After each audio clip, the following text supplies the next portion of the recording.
Good afternoon, good morning, good evening, whatever time for you it is in the world. I hope you're having a good one. Welcome to another day of news and reacts. And perhaps, maybe a little gaming sprinkled in. I don't know. It's been a pretty light week so far. Haven't had the time or energy for a whole lot of gaming just yet. I've got a lot I'm working on for next week's streams. Yeah, I've got some big shit planned. I'm gonna have more time to put aside. I've got some videos to release, like long form videos I'm gonna release. I think I'm gonna get 2 done. So I've been working on them like simultaneously. They're both getting pretty close. I think I'll be able to finish them up this weekend. So that'll be good. What else? I know I'm missing something.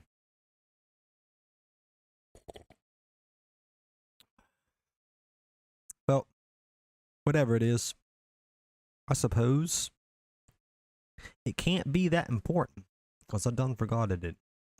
If it is that important, hopefully I'll remember it later.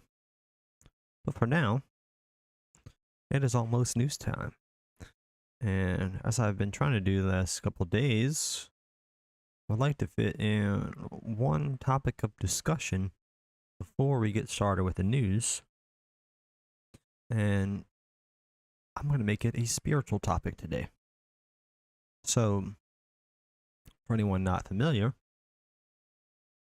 I am a pretty spiritual person, and I am first and foremost a hermeticist. I also consider myself a Christian, though I don't follow traditional Christian doctrine. I'm not an avid churchgoer. I've found little actual spirituality in church, in my many times attending. But I digress. We're talking about hermeticism right now. The very first principle of hermeticism is a little thing called mentalism. And mentalism gets... people take a lot of approaches to describing what mentalism is. I'm going to take a somewhat unique one, I think.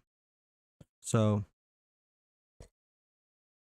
the best way that I can describe mentalism is that it tries to convey the fact that the most foundational aspect of reality is consciousness. Now, a lot of scientists really spend a good amount of time pondering the question of how does evolution produce consciousness and why? And I think the reason why they struggle with this question is because they have a fundamental misunderstanding of what evolution really is. See, evolution does not develop new things over time. It is actually, I wrote this down, so I wanted to word it very specifically. In actuality, evolution is the process by which the underlying aspects of reality are made physically manifest. So, reality is set and has been set since the dawn of time, so to speak.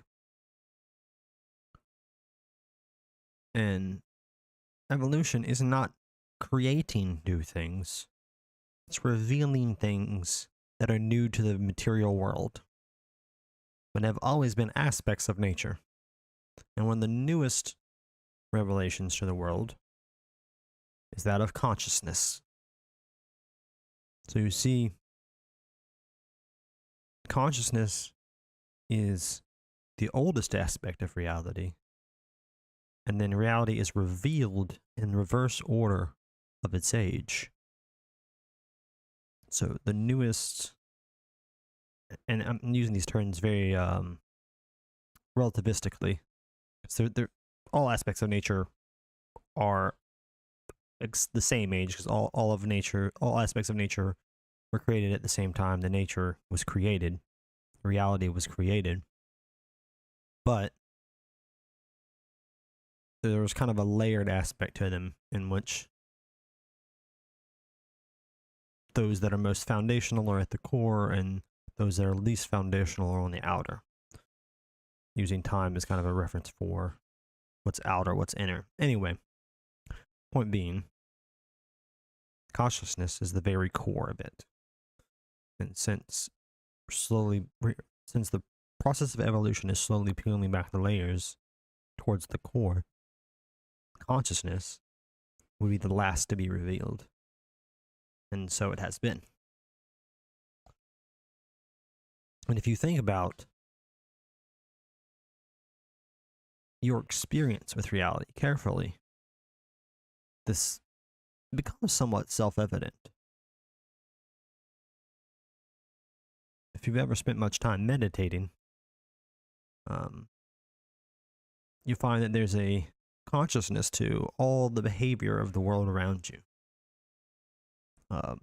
That is what is often described as direct experience of God by many people once they come to that realization. But in Hermeticism, we call this the principle of mentalism. And I think I'm going to go,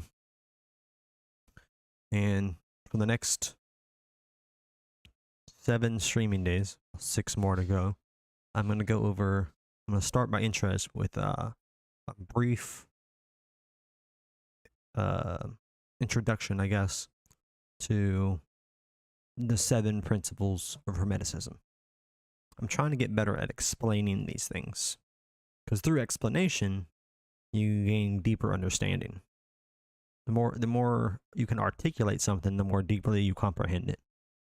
And I am definitely trying to deepen my comprehension. So, hope you guys enjoyed that little quick dip into Hermeticism. And now we got the news is already live. We've let it buffer for a moment or 20. And now we can cut over to it. I just gotta find that right starting point. I think we're right. I think this is about good. This is about good. Alright. I just need to slide on over. And adjust my size. Boop. So we have plenty of space for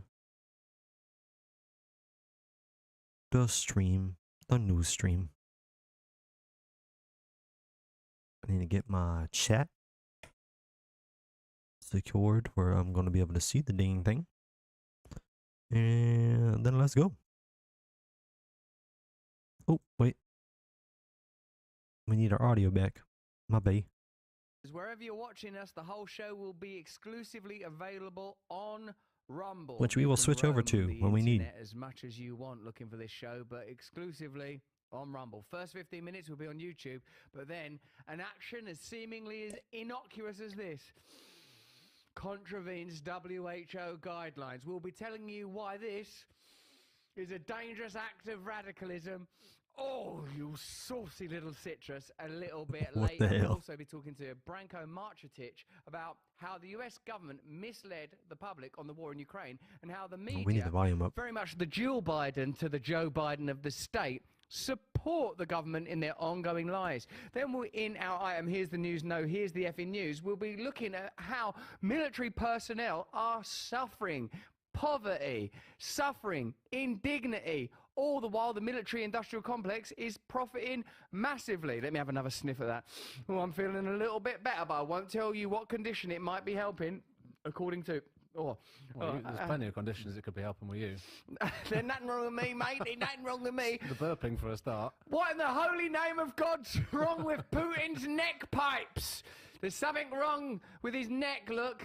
There's strange marks on Vladimir Putin's neck. Look at his neck. That ain't right. What? Here he is What are we talking appearing about? at, I would call it, an Orthodox ceremony for the festival of Easter, in which our Lord Jesus comes back from death to show us that there are deeper tunes to be played when it comes to the requiem of consciousness.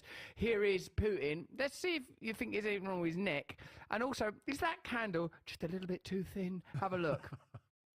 Христос воскресе!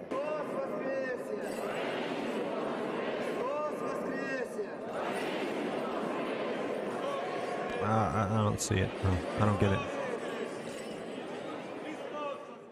I like his neck, and I like that ceremony, and I like that crown that their Orthodox version of a bishop or a pope or whatever you have in Russia. Let us know in the comments in the chat what you have over there in Russia. I don't think those are the bits that the news want you to focus on. The bits, this is the point of this, Ross, is they want you to think, oh, Putin, he's so He's a ill. deranged madman. Right. No, and also, he's that as well, of course, he's a deranged madman. But he's so ill that we're going to win this war. Putin, he's so ill, he'll be really easy to kill. Putin, he's so ill. He'll be really easy to kill. I want to see the hat. Sorry, I gotta see the hat, bro.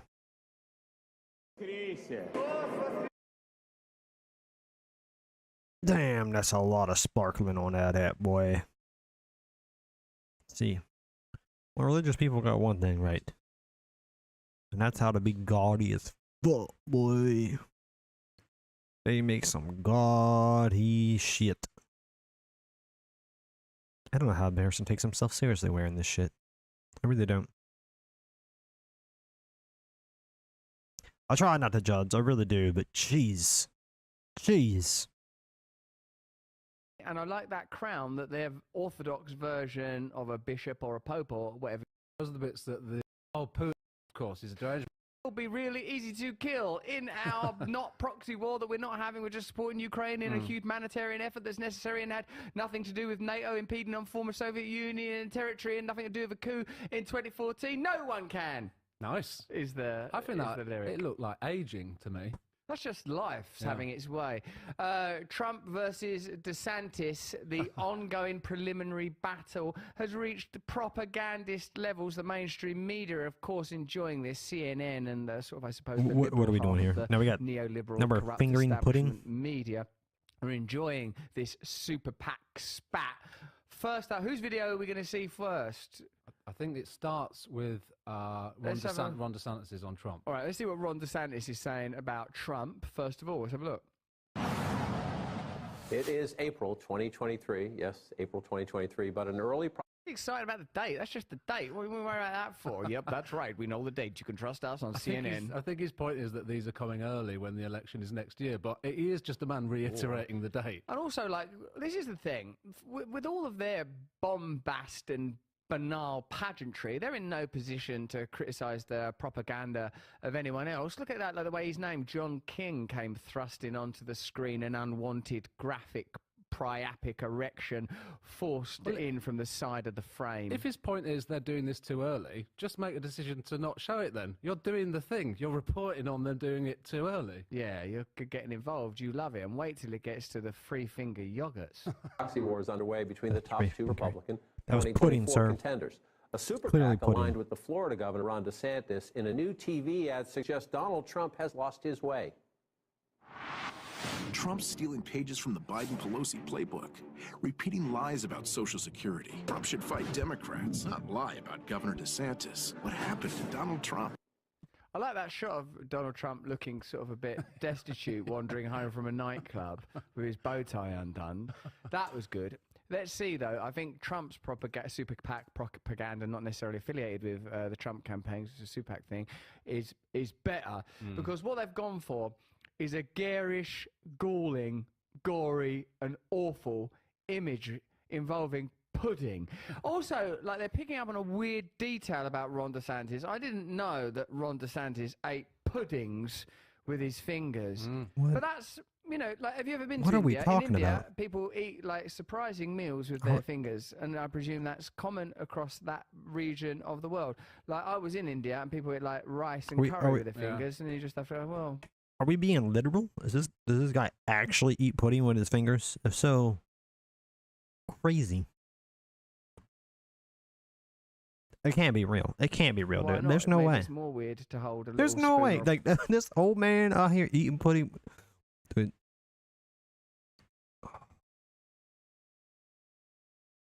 Dude, okay, like you go to like a third world country. I feel like, and you could find culture that never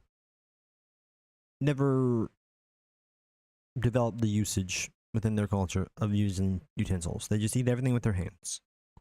And then you could give them pudding. And they wouldn't dip their hands into the fucking pudding. They'd at least, like, take the pudding cup and basically drink from it. You know, maybe squeeze it, just squeeze out the fucking pudding. Like, no one is gonna dip their hands in pudding and actually eat it. There's no way that's a real thing that a U.S. candidate is doing. So there's no way it's a real thing that anybody's doing, much less a U.S. candidate. I mean, you got an image to uphold, buddy. Something of an image. I mean, jeez. What we're afraid of, man. Gee, I can see it now. Jeez is going to be my favorite word of the day. I still think even in India they wouldn't do a chocolate mousse. They might, mate. They might get their fingers right in there. If you are watching this live from India now, eating a pudding with your fingers, then text us. But I mean, it's up to you. It's your phone. Maybe wipe the pudding off your finger. Or if you're on DeSantis and you're watching this in Florida with a great scoop of pud right there, cradled there in the nook of your third knuckle, sup that down, delicious, like Mother Nature surely intended when she granted us these crazy little hand wands. And Fingers are there's loads wild. going Not gonna on. lie. Now, that ad from a pro-DeSantis pack is responding to scathing ads from a pro-Trump group, including this, yes, stomach-churning dig at the Florida governor after a report that he ate pudding with his fingers. Let's see it, man. Ron DeSantis loves sticking his fingers where they don't belong. Like is that DeSantis has got a table and chair, Yeah. and all that's on it is that Just pudding. for a pudding. Just That's that his pudding table. I'm going to the pudding table now, Ma. Like, there's nothing else there. It's not No. like a TV or a phone or No. any distractions, just a man in his pudding. Yeah. And also, it's a non-branded He's dressed up in a suit, Yeah. sort too. of looks. I don't feel To like eat that's pudding. a good Like quality you'd get pudding. lots of those for maybe $1. You get in Walmart, you get And you got, like, 20 the of little them mat on the puddings table. for a very, very reasonable price. And if you're fingering your way through them, To just make sure that, like, if you do, I feel like when you inevitably spill some of that pudding while you're fucking eating it, it's gonna be harder to clean. Because I mean, you can just wipe pudding off of a hard surface, but you put this nice fabricy mat underneath it. That way, you have something that you actually have to put in a wash machine or do something that requires more expenditure of resources, if not more effort. I'm gonna definitely just say more effort as well. For sure, more Right, effort. you're not. I mean, it takes more effort to pick that thing up and put it in a goddamn wash machine than it does to just wipe off the fucking table, I feel like. So, yeah. That's what you want when you're sat alone Yeah. at your good, like, little Jack Corner, sticking your fingers Yeah. table. You want that That's what you want. replenished. Yeah, Get another one in. like he holds up his muddy little digits. More, mama, Yeah. more. Keep them going. Yeah. They have a conveyor Jesus. belt operated by an Oompa Loompa, like on a bicycle. Just Okay. bring another Conveyor pudding. belt operated by an He's Oompa like a Loompa. self-fulfilling With Wonka. He's a one-man- like Dr. Seuss type gadgetry with like a fake, robot hand with 3 fingers out that just runs by and scoops up a thing of pudding, and then the next hand comes and scoops it up, and then this dude's just waiting at the end of the conveyor belt for these robot hands to just slather it on the front side of his face. Just jaw slack. Just put the pudding in. And Wonka, he's running his own chocolate Bless. factory. He's eating his own product. Mm. That's the way to run a state, if you ask me. And we're not just talking about pudding. DeSantis And the has dude's his got to shove his, like, basically deep throating his half his fucking hand. dirty Jesus. fingers all over senior entitlements. making the an connection image. between senior entitlements and that chocolate smeared, let's face it, that's an erotic image, isn't Yeah, it? it is. Well, I guess it's both, isn't it? Also, how young is the actor they got for this? I'm pretty sure DeSantis is nowhere near that young. The dude, I mean, you can only see the lower half of his face, but the dude looks like he's like fucking barely 20. Hold on. Let me pull up an image of DeSantis.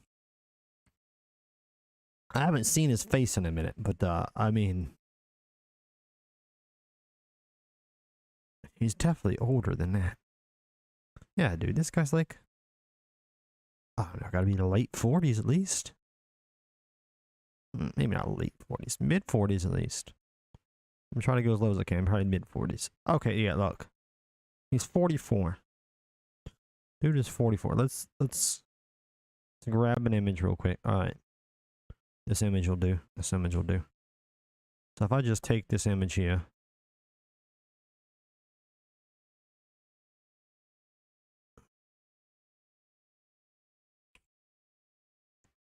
Crop that out real quick.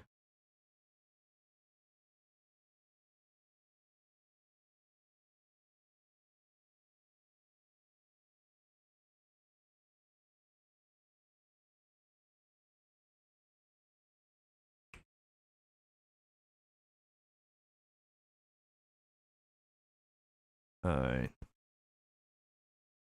Now we've got a thing. Can grab this. You know what? Actually, let's go back here. I'll tell you what we'll do. I can just add an image. Image source to my freaking OBS.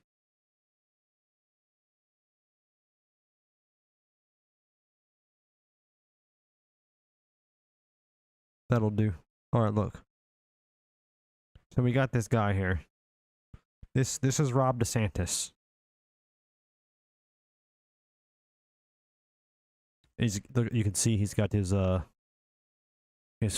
scooping hand ready there. His 3 fingers already out forward. He's ready to eat some pudding.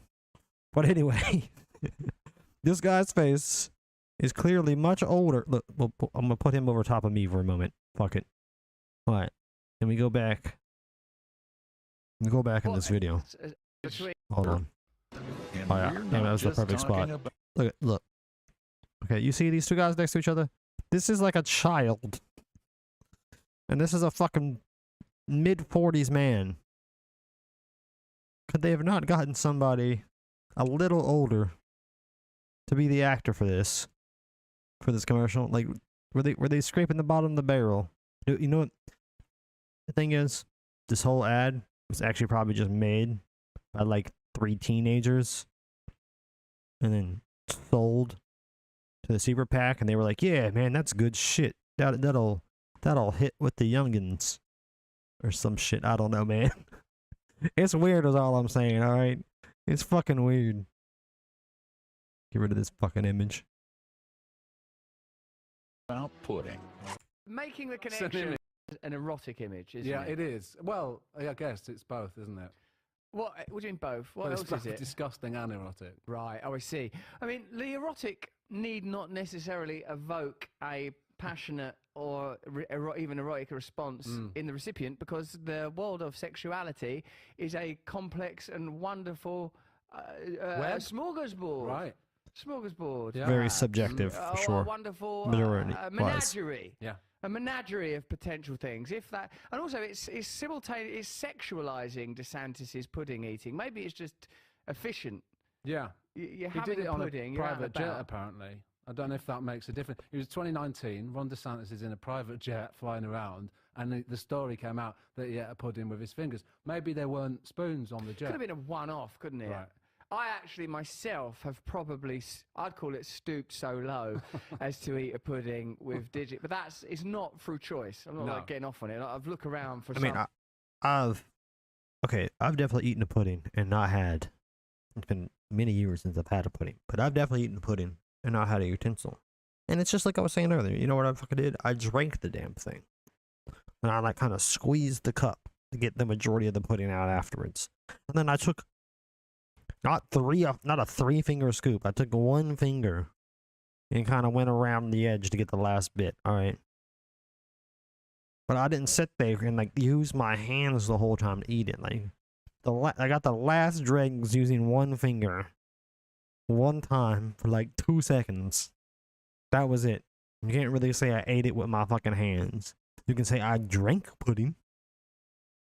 You can say I fucking, consumed it like an animal, in a sense. But you can't say I fucking just took dollops of fucking pudding in my hands and just was shoving my fingers down my throat. Like, again, there's just I don't believe this story, man. This has got to be made up. This has got to be made up. Sort of spoon or device. If there isn't one, what are you going to do? Make one? No. Or use what I call God's sweet spoons. God's spoons, sweet these. spoons, Jesus. Nature's forks, these guys are. That's what DeSantis says. In a minute, we're going to have a little look at how the media are fetishizing the identity of whistleblower buddy boy Texera instead of focusing on the content of his leak. And we'll be talking to Branko Marcetic about that in more detail. Why are the media always the willing, compliant attack dog of the state instead of its interrogator? Let me know in the chat and the comments if you think that the era of mainstream media is over, that like Elon Musk we should label them propaganda unit, state funded by big pharma, brought to you by Pfizer. I mean, they normally Brought to do you that by themselves, Pfizer. actually. Yeah, they actually To be honest, do that's that part of themselves one a of the lot. conditions that Pfizer imposes on them. Here's another story about a lad, Josiah Garcia. He's works for the military. I was thinking the Air Guard or something like that. And what he did was he applied to get a job as a hitman on what turned out to be a spoof hitman site. Someone, for a laugh, I suppose, set up a spoof hit, wanted hitman to carry out assassinations. This poor impoverished service person. Who thinks this? Like, who actually? How stupid do you have to be to actually think, oh yeah, I can apply online for a hitman job? Like, there's just some like organization that hires hitman and they use a fucking website to do it. Like, I don't think hitman to get like, I don't think there's a hitman organization with a bunch of hitman employees. I'm pretty sure like that's more of a like, what's the word I'm looking for here? No, it's under the table type of freelance work, if you will, for one. And for two, even if there was such an organization, they don't have a fucking indexed website where you can fucking put in applications. Like, are you retarded? Clearly, there's some lack of cognitive capacity going on here. Went, oh God, I'll give it a go. I've got nothing. This is going to be one of those days where I lose a little bit of faith in humanity. Arrest, an easy arrest. Like this is, the FBI, as you're aware, have a lot. I'm often so inspired by humanity, but sometimes I wonder if I just live in a world of mouth breathers. Can be disheartening. It can be. Long history of setting up crimes, then solving that crime. I mean, it's a weird racket they're running over there with regard to terrorist organisations that they contribute to and kind of form and then shop them to. These are terrorists. How do you know? Well, we started it. We kind of gave them all created the ideas, funded them, armed them, everything. They're terrorists. So hold on a minute, but what if you hadn't done all of that? Then they wouldn't have been terrorists. They'd have been just carrying on with their jobs. I mean, this whole spoof parody hitman website game is something that needs a little bit of investigation, if you ask me as well. Yeah. Also, I mean, like, if you're going to set that up, don't be surprised when someone does respond to it. Don't spit your drip. How dare you, you murderer? I was just filling in a form that you put out there. Jesus. 21-year-old Tennessee Air National Guardsman is under arrest tonight, charged with applying to be a hitman. Officials say that he applied on a spoof site called rentahitman.com and was taken into custody after allegedly taking money from an undercover agent for a fictitious hit. Here's ABC's Mona Kosar-Abdi. Tonight, What an idiot, bro. God. Dang, boy. Ooh. We barely had multiple brain cells work on this one. This is a 2 brain cell operation. Tennessee Air National Guardsman is facing federal charges after allegedly using the website rentahitman.com to apply for a job as an assassin. But it turns out the website was just a parody, and now he's been arrested. According to the criminal complaint, Garcia explained that he was, quote, Here's what the news does, unconsciously or otherwise, is present stories that are soluble and focused on the errors and malevolence, say, of an individual. What that does is it prevents us from realizing that what we're dealing with are institutional and systemic problems. What's more significant? Is it the actions of Jack Teixeira revealing on that chat room site that there was Hold on. I have just been made aware, right this very moment, completely unrelated to what we're currently looking at. It's 420. Shout out to all my stoner peoples. I wish I still smoked. Alas, I live the sober life. But hey, don't let that stop you if you are a 420 enjoyer. Enjoy yourself, enjoy your day, and happy 420 to you.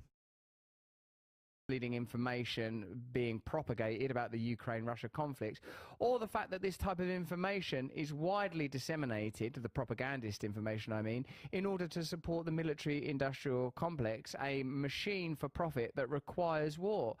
I'd like to see a story focused on that. You so seldom see the interests of the powerful attacked on mainstream media, so you have to ask yourself, who do the mainstream media work for? Let us know in the chat. Do you think that their primary function is to serve you, to give you information, to help you understand the nature of reality?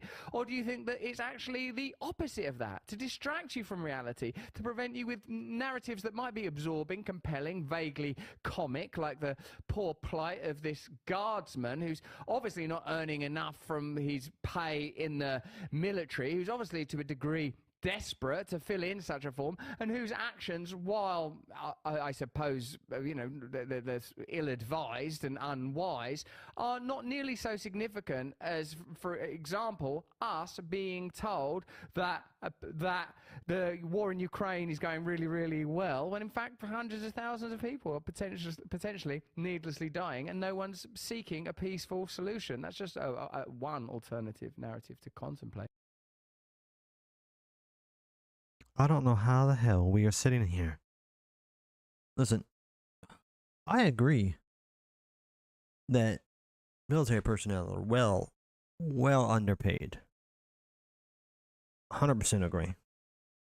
The amount of work hours a lot of them put in alone, much less the risk to their life and limb, should afford them a much higher pay than they receive. It's got to be in the fucking budget. I mean, our military budget in America, at least, is insane. That said,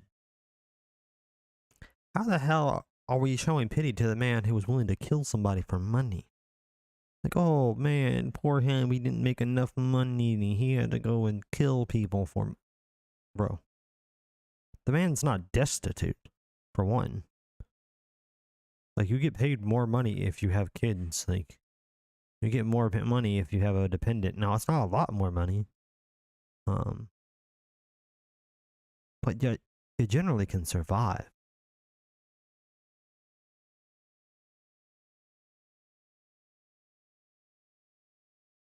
And I'd like to think the majority of military members, though they do get paid for their job, and they do kill people, they're not actually killing people for money. They're killing people because they believe in defending their country.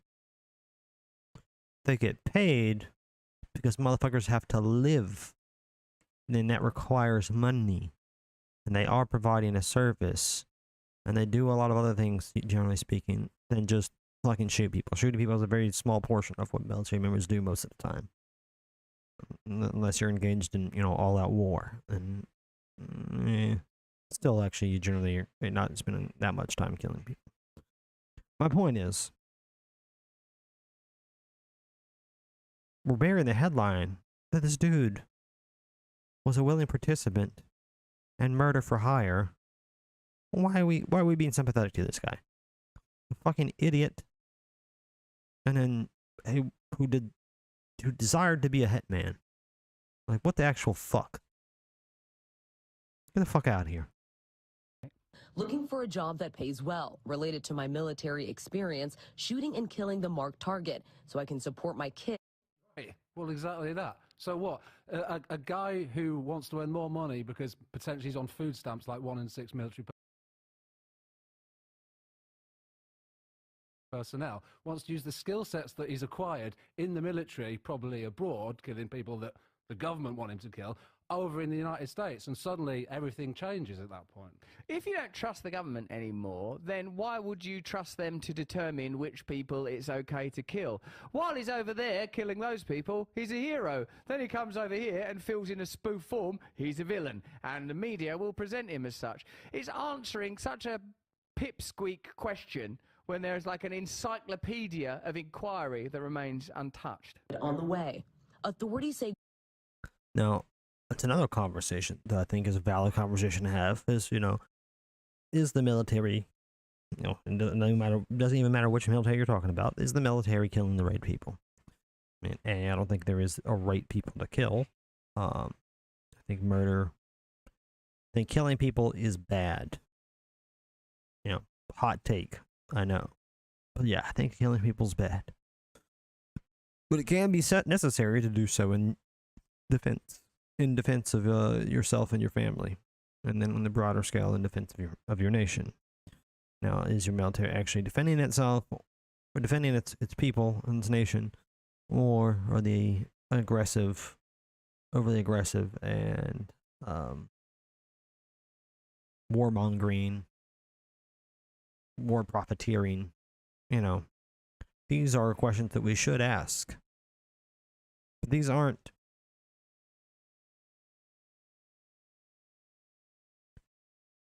Just because that is a line that is getting blurred doesn't mean that the average individual is going to or should look at military service is equatable to murder for hire. You should never equate those two things. And that's what you're doing here, Russell.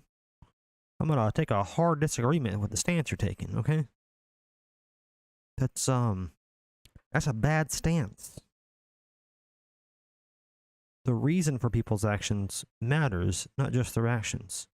Now, in either case, somebody ends up dead, sure, and you can make a valid point with that. But again, I think most people would agree with me if I said you should not equate murder for hire with military service. Let's just agree to not do that. Garcia then sent in his resume, which listed his nickname as Reaper and a copy of his photo ID. Adding, quote, "What can I say? I enjoy doing what I do, so if I can find a job that's similar to it, put me in, coach." I mean, actually, I feel a bit sorry for him because of the earnest way that he's trying to fill in this resume. Like, so really they'll like his it if I best. say this coach thing. Well, what am I supposed to say? I actually probably kill them at a price that's right. I'm willing to undercut my competitor assassins. It's clearly not the primary problem when you have military personnel willing to carry out online assassinations as a sort of side hustle. Because, like, if you're working for the military, you should be financially looked after. But the bleak truth is that many, many military personnel simply are not. 1 in 6 on food stamps, many insecure about shelter. This is not the kind of heroes welcome that the 19 song demanded. It's not the kind of celebration that American patriotism and pageantry continually suggests when it's at the recruitment end of finding military personnel suggests is available. They're, it seems, just fodder and objects of ridicule. And again, with the Buddy Boy Texera case, why are we not focusing on the content of the leaks? Why are we focusing instead on irrelevant details about the lad that made the leaks? That's something we'll be talking to Branko Marcetic about in more detail, as well as... Are we going to get more conversation on this show about the content of the leak, because I mean we've not gone into much depth on that topic, Russell. I would appreciate a deeper dive into that exact topic, because you've brought it up several times now. Yet we've only taken a relatively shallow dive. I won't even say relative.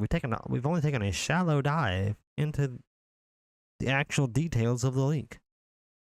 Ukrainian censorship and the inability to openly discuss the war in Ukraine. Yeah, and obviously, like, if this goes any further, you can imagine the discussions. What a sad end to, like, the career of this military personnel. When, like, there's a sad end to a lot of people in the military in America. Almost 40,000 veterans are without shelter in the US on any given night.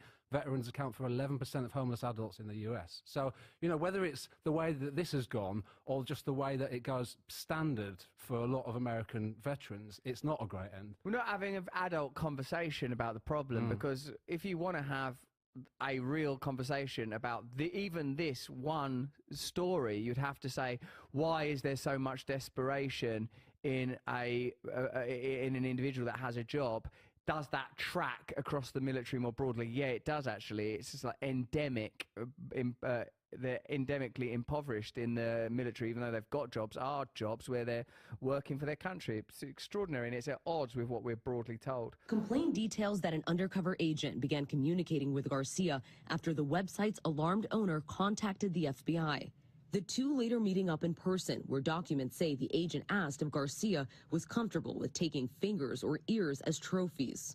Garcia allegedly responding, quote, into that a bit, hasn't he? Like with the saying that he was going to make himself an ear necklace. Well, but also, if one of the questions to him is, more than capable, not capable, but more than capable of being a gruesome trophy acquirer. So not only killing somebody, but then desecrating their corpse for amusement. Do this, he's not going to say no, is he? He's going to say, well, actually, no, I refuse at that point. He's not going to take the meatloaf defense. I'll do anything for this assassin's gig, but I won't do that. I will not make a necklace of my trinkets. No. Will you make yourself a Buffalo Bill style skin suit out of your victims for sexual reasons? Put me in, coach. I'll do it. I'll make myself a sex bodice made out of my victim's skin. I'll make myself just... Oh, somehow I missed this one. They also said that he would be willing to perform torture. Again, so now we're not just desecrating. We're not just killing somebody. We're not just desecrating the corpse. We're also gonna make them die painfully, slowly, and horrifically. All at the behest of somebody else.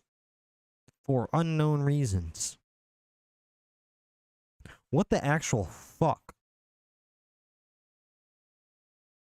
This is not equatable to military service whatsoever. Spenders out of people's entrails if it gets me the job. When I see that lad standing there blithely staring into the mirror with his lovely brown eyes and an assortment of odd snacks oddly behind his head, I feel a little bit sorry for him. I think like it's a terrible indictment of the American military in general, and more broadly the way that it's funded, when you know that 50% of all military expenditure ends up going via the Pentagon, the unauditable Pentagon, into the hands of the military-industrial complex. Let's have a look at some of the profits being made by these organisations like Raytheon and Lockheed Martin and all of these guys. Look at that. That's just like BAE Systems, 17.5 billion. Just have a little glance at that. The amount of profit made by some of the military-industrial complex. Meanwhile, there's people willing to do spoof assassinations to turn a few quid. Now, the FBI, who were involved in that investigation, have a long history of setting up stings and then solving the problem. That doesn't seem to be what you'd want the FBI doing. Here's one of the more comic ones. In 2020, the FBI and Justice Department announced the arrest of 14 Michigan militia members who called themselves the Wolverine Watchmen. Already, that's a bit daft, isn't it? If you're naming yourself after Wolverine. Are they watching Wolverine, or are they watchmen that are like Wolverine themselves? We'll never know. We'll never know, because they're made up. They wouldn't have done it anyway if the FBI hadn't got them all worked up about something. The FBI claimed that federal agents had thwarted an elaborate plot hatched by the men to kidnap Michigan governor Gretchen Whitmer. Questions of entrapment quickly emerged in the case. Yeah, it's entrapment of that poor lad, isn't it? That's exactly what it is. It's entrapment. He filled in a form. Would you kill someone? God, yeah, I suppose so. I mean, I'm killing people abroad anyway on behalf of the state. I'm desperate enough. I've got a kid on the way. He's got a kid on the way, the lad. Oh, well, bloody hell, you're a murderer then. The FBI had used a dozen informants and several undercover agents to build the case. Yes, that does make you a murderer. Oh my God, like, I don't know how we're not. I don't know how we're fucking conflating these two things. Like, this is madness. People believe in the good intentions of their government, generally speaking. They don't believe that a massive organization in charge of the welfare of their entire peoples could just be killing people for no good reason. The same cannot be said of random strangers online. These are not the same thing!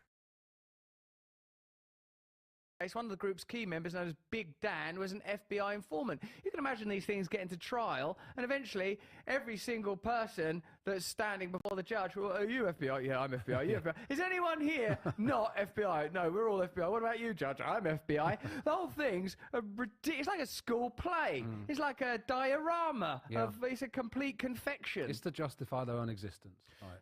They're justifying their own existence, because if the FBI doesn't do anything, then you don't need an FBI, and what you'll expose is that the infrastructure and architecture of the state primarily exists to subjugate the domestic population, distract and disempower them, rather than protect them. So you have to create bizarre cases like the Wolverine Watchmen, who sound made up and indeed are made up, to justify their own existence. You watch now, there's these robot dogs in New York City. They'll never revert to not having them, even though once before the people of New York demanded they be removed. They'll continue to justify them, won't they? They'll say, oh, look, these digi-dogs, they've been solving all sorts of cases. Look at all the crimes they've solved. All these crimes, there was these Wolverine Watchmen. Yeah. They was about, the Wolverine Watchmen, they were going to kick people right up the ball bag. There used to be a lot of homeless people in this area, and magically they've disappeared. Presumably they've all gone and got jobs now as online spoof assassins doing pretend murders. Well, a ridiculous waste of everybody's time and money. Absurd. So there you go. Another 21-year-old kid working for the military with a daft nickname. What was the other one called? GoPro, OG. OG. Let's see, look, there they are. There's Jack Texera, 21, Josh Garcia. Silly, childish nicknames, because they're only kids, really. Working for the government, getting attacked personally by the media. Same job, same basic sort of slave wages. Poor sods. No wonder they're willing to boost their kudos on chat rooms and fill in spoof murder forms for a bit of attention.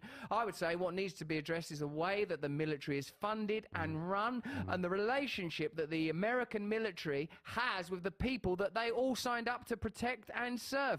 Pay them properly. Take care of them. It's a disgrace that you can be a member of the military and personally poor. End the epidemic of poor soldiers right now. Let me know in the chat, in the comments, if you agree with that. Now, if you're watching us on YouTube, you won't be for much longer, because I'm going to be telling you just why I'm sniffing this sweet orange. I'm not a Ron DeSantis scoop it with a finger style perv. This is a magical new health kick according to the mainstream media. But we can't mention it on YouTube. It's just too controversial. Dare you sniff this sweet citrus? Give it a sniff, gal. It's a powerful... I'm cured. Of course you are. But what are you cured of? We'll tell you exclusively on Rumble. Click the link in the description right now. Okay, thanks to...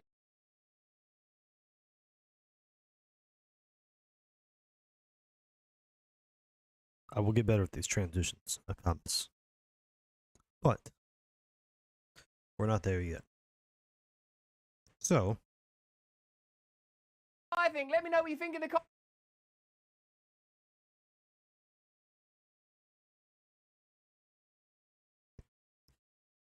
you won't have to bear with me.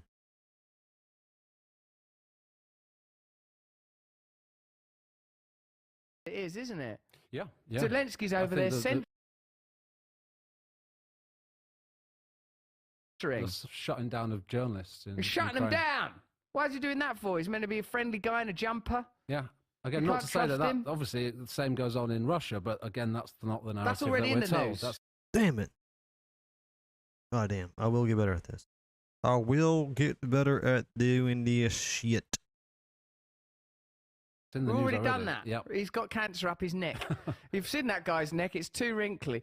If we're going to start judging leaders by their necks, I mean, Biden's neck's, like, I wouldn't want to eat my pudding off of his clavicle, No. would you? No, I wouldn't. Would you want to fill Biden's clavicle No, go on. with some sort of tapioca? Right. And then you've got no spoon, you're on a private jet. Okay. Biden, give us that deep clavicle. Give us that deep well.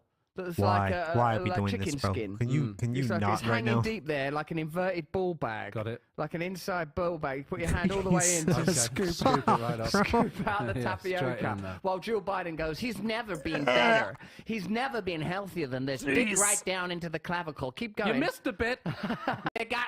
All right, we're going right. past this. Anyway, Carry on it's for time way now too to look long. at some more news. If that wasn't, excuse me, I've got to stay well. I have to stay well, not just for me, but for the news. If you want to know if there is anyone willing to confront a Deputy Defence Secretary with the hard facts of military expenditure and potential corruption in a Pentagon that's failed its last 5 audits and can't account for literally billions of dollars of expenditure, then look for Jon Stewart, an across-the-aisle ally if you're one of the people that declares themselves libertarian or right-wing that watches our show. Me, as you know, and I don't know where Gareth is anymore, it's difficult to tell. I think that you shouldn't trust any political party. I think we need to start again, decentralise power wherever possible, have as much democracy as possible. You know me. Yeah, I agree. When you listen to this I do story, agree with when you that you on- watch agree- this story, I agree with you on that, Russell. inclined to agree, because the military-industrial complex is perhaps the greatest example of institutional corruption there is. They are getting 50% of your federal tax dollars, and they're not willing to tell you what they're doing with it. All this while, as we've explained and described to you today, active military personnel are suffering in poverty and indignity. Here's the news? No. Here's the effing news, sunshine. No, here's the fucking news. No, here's the fucking Did news. you see Jon Stewart talking to that horrible defense secretary? Do you know that the Pentagon has never passed an audit? Who should really be on trial? The Pentagon spending a bunch of money on a war they're lying about, or that little boy? Wait, what? Jon Stewart's doing a good job, isn't he? Talking to people, having confrontations with that defense secretary lady, where he brought up the fact that the Pentagon's never passed an audit. What's the point in doing these audits then? This is taking place, of course, while the Pentagon Literally papers never of that passed an lad called audit. something like Buster Texiera, I'll get his actual name in a minute at some point, has revealed that we're being told lies about the Ukraine war, the efficacy of the campaign so far, whether or not Ukraine will ever reclaim those territories. All the while, money, your money by the way, is being pumped into keeping the Can't get that conflict volume right going, with this because we've motherfucking also player. been informed there's no chance of peace for at least a year. So I'm asking you, and I want you to answer in the comments in the chat, who should really be on trial? That little boy or the military-industrial complex itself? Okay, so you need to explain to me, do you understand what an audit does and the degree to which it is linked to the question that you're asking? I believe so. Okay, go but ahead. Give me your explanation. No, I don't mind learning. So, Has she ever watched Jon Stewart? She's been rude, isn't she, to someone who most of us are aware is pretty sharp and knows how to behave on camera, knows how to conduct an investigation, knows how to interrogate people. The narrative we're interested in here is, why are we focusing on that little boy, Buddy Boy Texiera, when plainly people in positions of considerable power are literally contributing to the deaths of military personnel, let alone the fact that people that have given their lives in service or have suffered in service aren't being properly looked after. You know there's a bunch of people in the military that are living on food stamps whose actions and decisions are actually leading to the death of soldiers and military personnel. Is it Buddy Texiera? Or is it high-up people in the defence industry who are masking the facts about the war and facilitating ongoing contracts? Let me know in the chat. what I would suggest is that the audit that they have in the military doesn't really look at whether or not there's efficacy. It's just whether they got delivered the thing that they ordered. And That is any audit. That is any audit. That is true. But generally, those audits aren't $400 billion for Raytheon and $1.7 trillion for a plane that doesn't seem to be doing. Like, there is a lot of waste, fraud, and abuse within a system. Audits and waste, fraud, and abuse are not the same thing. She really thinks she's going to be able to get through this conversation simply through analysing the etymology of the word audit. You don't seem to know what the word audit means. That's not the way out of this conversation. Because obviously the question underneath the question is the reason that these audits being failed because there's like loads of corruption and money's getting skimmed off the top and creamed off the top? I don't want it to be this, do you? I want it to be that Jon Stewart sits down and talks to a defence secretary and she goes, no, honestly, what it is this is how the money's being spent and we're really doing our best. I know it looks on the surface like Raytheon and Northrop Grumman and BAE System and all this. Looks like what they're doing is they're presenting us with a bill and then they're taking a load of profit. Then these weapons aren't making it to Ukraine and actually we're prolonging that war so we can keep these deals going. I know it looks like that, but it isn't that. The problem is actually this little boy, this bloody little boy. I say put that lad in prison for at least a couple of thousand years till he's learned his bloody lesson. So let's For just a couple thousand years. Educate me on sure. what So an the audit is difference exactly Yeah, what. just make it 10,000 years. Give him the same sentence Illidan got for simping. That'll cover it. For Which you Warcraft just references. described, Yes. which is, do I know what was delivered to which place? Right. Also, you can't be all confident and haughty if the Pentagon's failed 5 consecutive audits. At that point, I don't know, man. I mean, have you ever failed an audit? Like, right, what have you been doing with the money? Oh, I don't know, just spent it, I suppose. Just asked me nan. My uncle had some of it. All right, well, we'll see in a year. If that happened like 4 or 5 times, you feel like you'd be in prison by about the 3rd one, wouldn't you? The ability to pass an audit or the fact that the DoD has not passed an audit is not suggestive of waste, fraud, and abuse. That is completely false right there. Lately, we're being granted conversations and confrontations that are So she's saying not only, 'cause this is the leap she makes. This is a huge leap because she could be technically right if she said an audit does not prove waste, fraud, and abuse. That would be technically correct. But no. She doesn't even say that. She says it doesn't even suggest waste, fraud, and abuse. And it most certainly does suggest that, yes. What is the explanation for your inability to pass an audit? If there isn't at least one of those things going on, it at the minimum, giving you every leeway possible, it suggests waste. But you're saying it does not suggest waste, fraud, nor abuse. How the fuck is the money unaccounted then?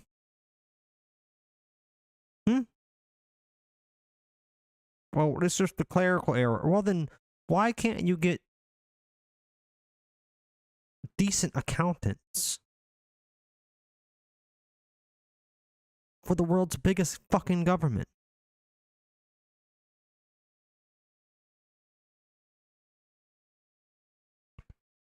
And if that's your answer, like, then it's extreme incompetence. Like, what is the positive spin you're trying to put here? Because there literally isn't one. The only positive way that you could respond to this would be to say, yeah, we kind of fucked up.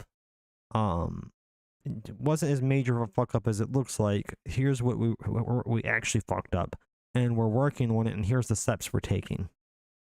That would be the only way to make this a positive spin.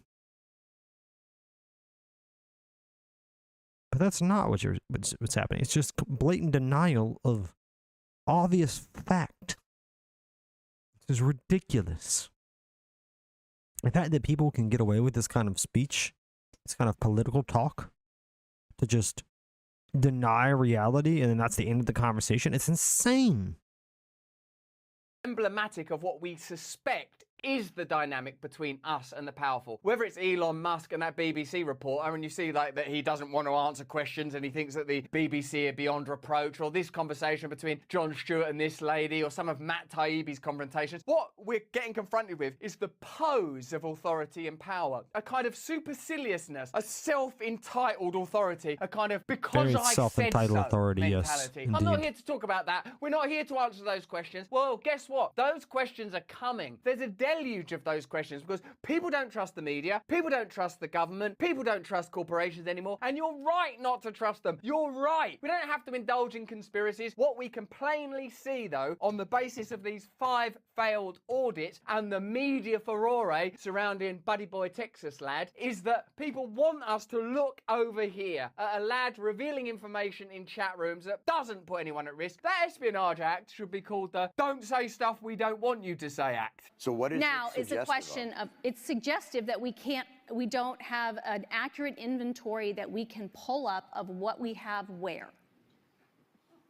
That is not the same as saying we can't do that because waste, fraud, and abuse has occurred. Just because we can't, when audited, tell you where the money's gone, that doesn't mean fraud or cheating or abuse. Yeah, it don't look good though. So in my world, yeah, that's waste. How is that waste? If I give you $1 billion and you can't tell me what happened to it, that to me is wasteful. That means you are not responsible. But if you can't tell me where it went. I don't know where $1 billion gone. I'm very busy. See, John Stewart's got it. I mean, could have came out a little bit more tactfully, but he's basically got it. Fucking, at minimal, it's waste. You're inefficiently handling the money. You cannot tell me that you have efficient utilization of the money if you can't even tell me where the fuck the shit went.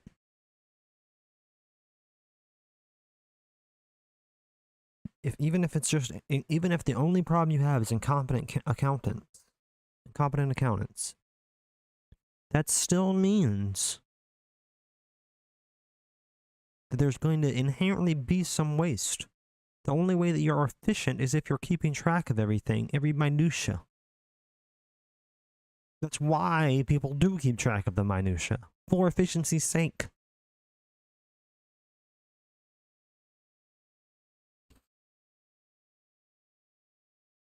I feel like these guys must believe that everyone watching this interview is a fucking child.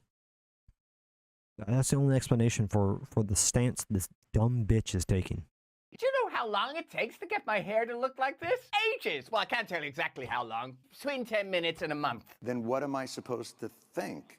And when there has been reporting, I mean, this is not, look, I'm not saying this is on you. Also, why is she laughing? And this isn't funny. It's not a funny situation, is it? It's not like, oh God, this is hilarious. Do you remember when the guinea pig got out? This is like, where's the fucking money we've given you? Yeah, this is somebody who clearly sees themselves as above the situation. This is somebody who clearly sees themselves as a powerful adult who is being physically assaulted by an 8-year-old. And they're just like holding the 8-year-old at the top of the head and they're just flailing his arms uselessly. Like, that's what she believes is going on.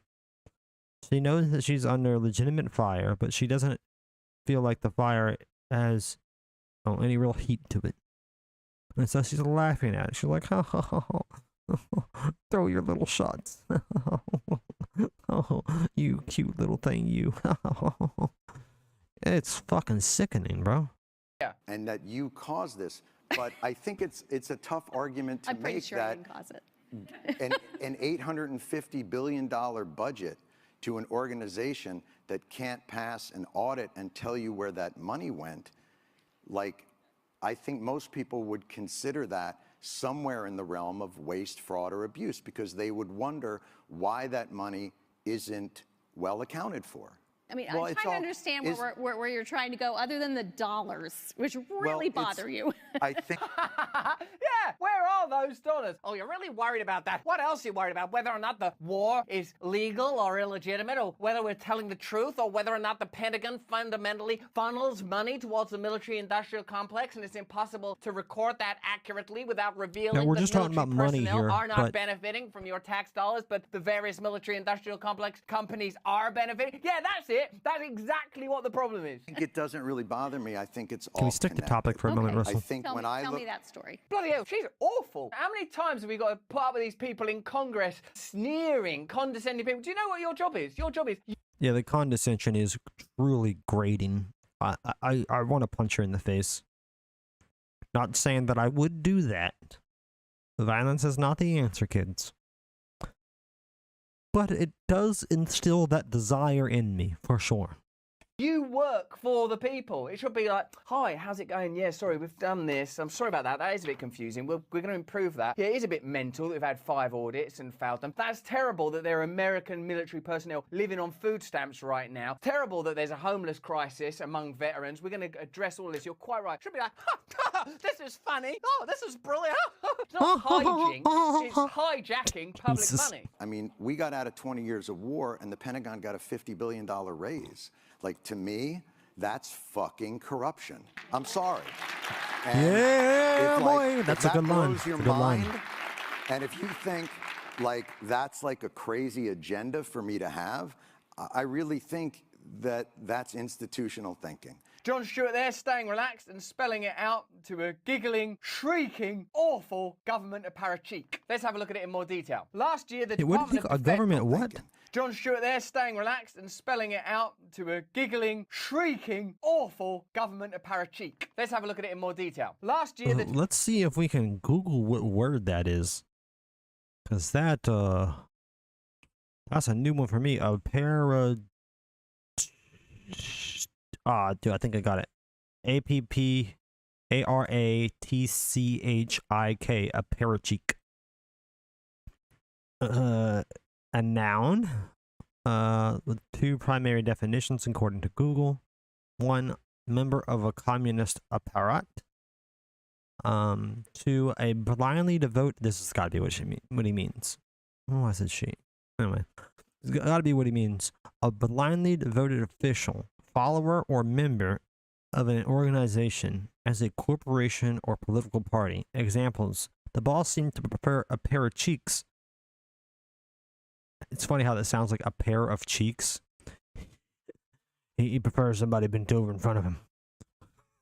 I mean, apparently if you're a pair of cheeks, you probably would bend over for him. So, I mean, it does add up.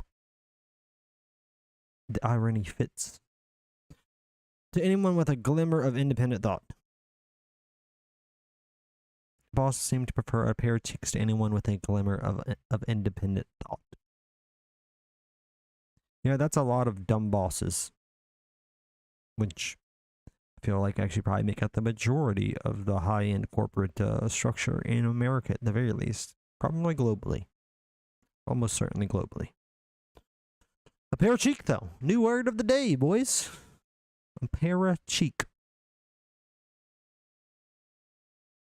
Department of Defense revealed that it had failed its 5th consecutive audit. The Biden administration provided details this month on its $886.3 billion budget proposal for national defense in fiscal year 2024. The Pentagon's spending path would put the military's annual budget over the $1 trillion threshold in just a matter of years, its chief financial officer said recently. When an institution receives that much revenue, they have to be accountable and responsible. The problem with the defense minister there, the deputy defense minister, is not just that her haughtiness is socially unpleasant, it's that it aligns very neatly and beautifully with the attitude we can assume is institutional based on these facts. Oh, it seems like they don't care and they think they can do whatever they want and they don't even have to answer questions or indeed pass audits because their power supersedes the power of government and indeed democracy, and no matter what party's in, they're going to ensure that the military-industrial complex continues to thrive, even if that means sponsoring and prolonging foreign conflicts that lead to the death of American military personnel, whose image they're willing to use as propaganda to mask their corruption, and who they're willing to put to the forefront when conducting a trial against poor old Buddy Texiera in order to say, hey, we're doing this because we want to protect American personnel. If you do want to protect American personnel, then use the resources that the American taxpayers are giving you to give American service people a decent, fair wage and a respectable way of life, instead of course, funneling it seemingly unaccountably towards the military-industrial complex. Jack Texera, suspect in the Pentagon leaks, has been charged under the Espionage Act, which criminalizes the unauthorized retention and disclosure of national security secrets. It carries a sentence of up to 10 years per count, and each leaked document could be... Let's see if this works. How does this window work if I do this?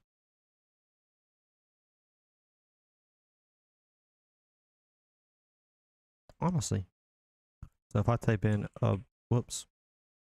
If I type in paracheek. See, I just don't want my like Google account fucking shit to come up, because you can see that on the top. You can only see like the profile pic or whatever, but like I try not to give away anything personal, like even the smallest little shred. I like my anonymity.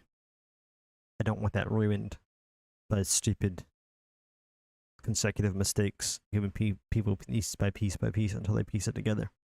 I'd rather not. I'd rather that not happen. Now I could sign into make sure everything that I have account wise as a separate account for streaming, and I sign into all those things before I start streaming. But that's just too much in my opinion. I'd rather just keep the screens cropped and figure it out that way. And I think this works. I think actually the crop setup I have for vids covers this pretty well. So I want to see if I have a different cropping for when I'm doing YouTube videos. If I do that one, it will show the bottom little tidbit. Like so, I want to use the regular crop and not the YouTube crop when I'm doing pages like this, apparently. Noted. Noted. Alright, back to the video.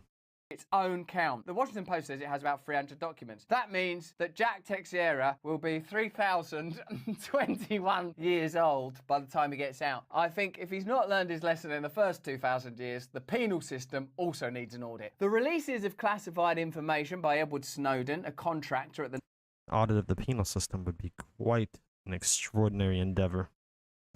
Pretty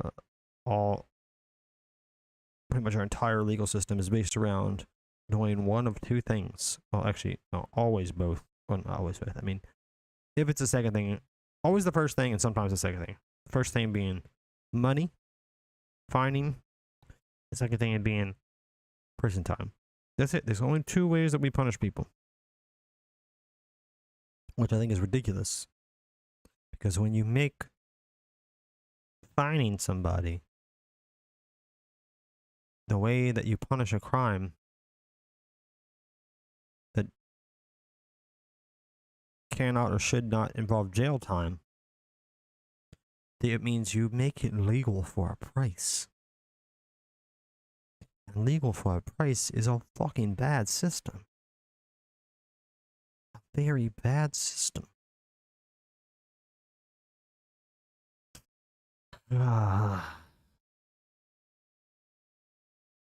It baffles me. It baffles me that this is the world we live in.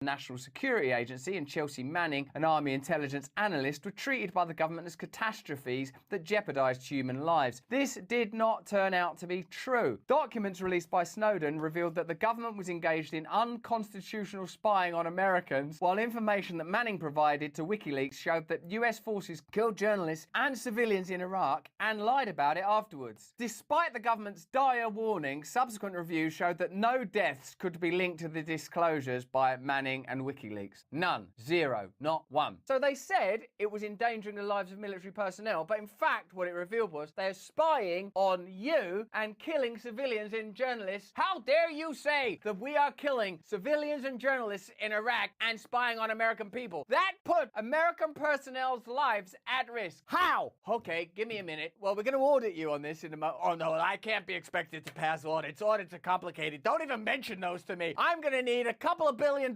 worth of missiles even to get through this audit. One of the leaked documents revealed the US doesn't expect Russia-Ukraine peace talks. That is a pretty succinct, nice way of putting exactly what actually fucking happened. Again, I can't believe this is the fucking world we live in, boys. I really can't believe it. I've turned my high pitch back on. I still haven't decided how I feel about this. I just do this. Or if I just talk like this, because oh my god, it's a fucking massive difference. And I kind of like the the what's the word I'm looking here for? How it adds to the character to do the high voice. I like it. But at the same time, I feel like it's kind of off-putting. And it would be just plain easier to not have to worry about it, you know? Just do my normal voice and just not be concerned with the voice editing thing. I am very much torn. I could do the high pitch without the echo, but the echo I think really brings it the whole effect home. And then the echo without the high pitch is also kind of interesting, honestly. So I think it's definitely a bit much.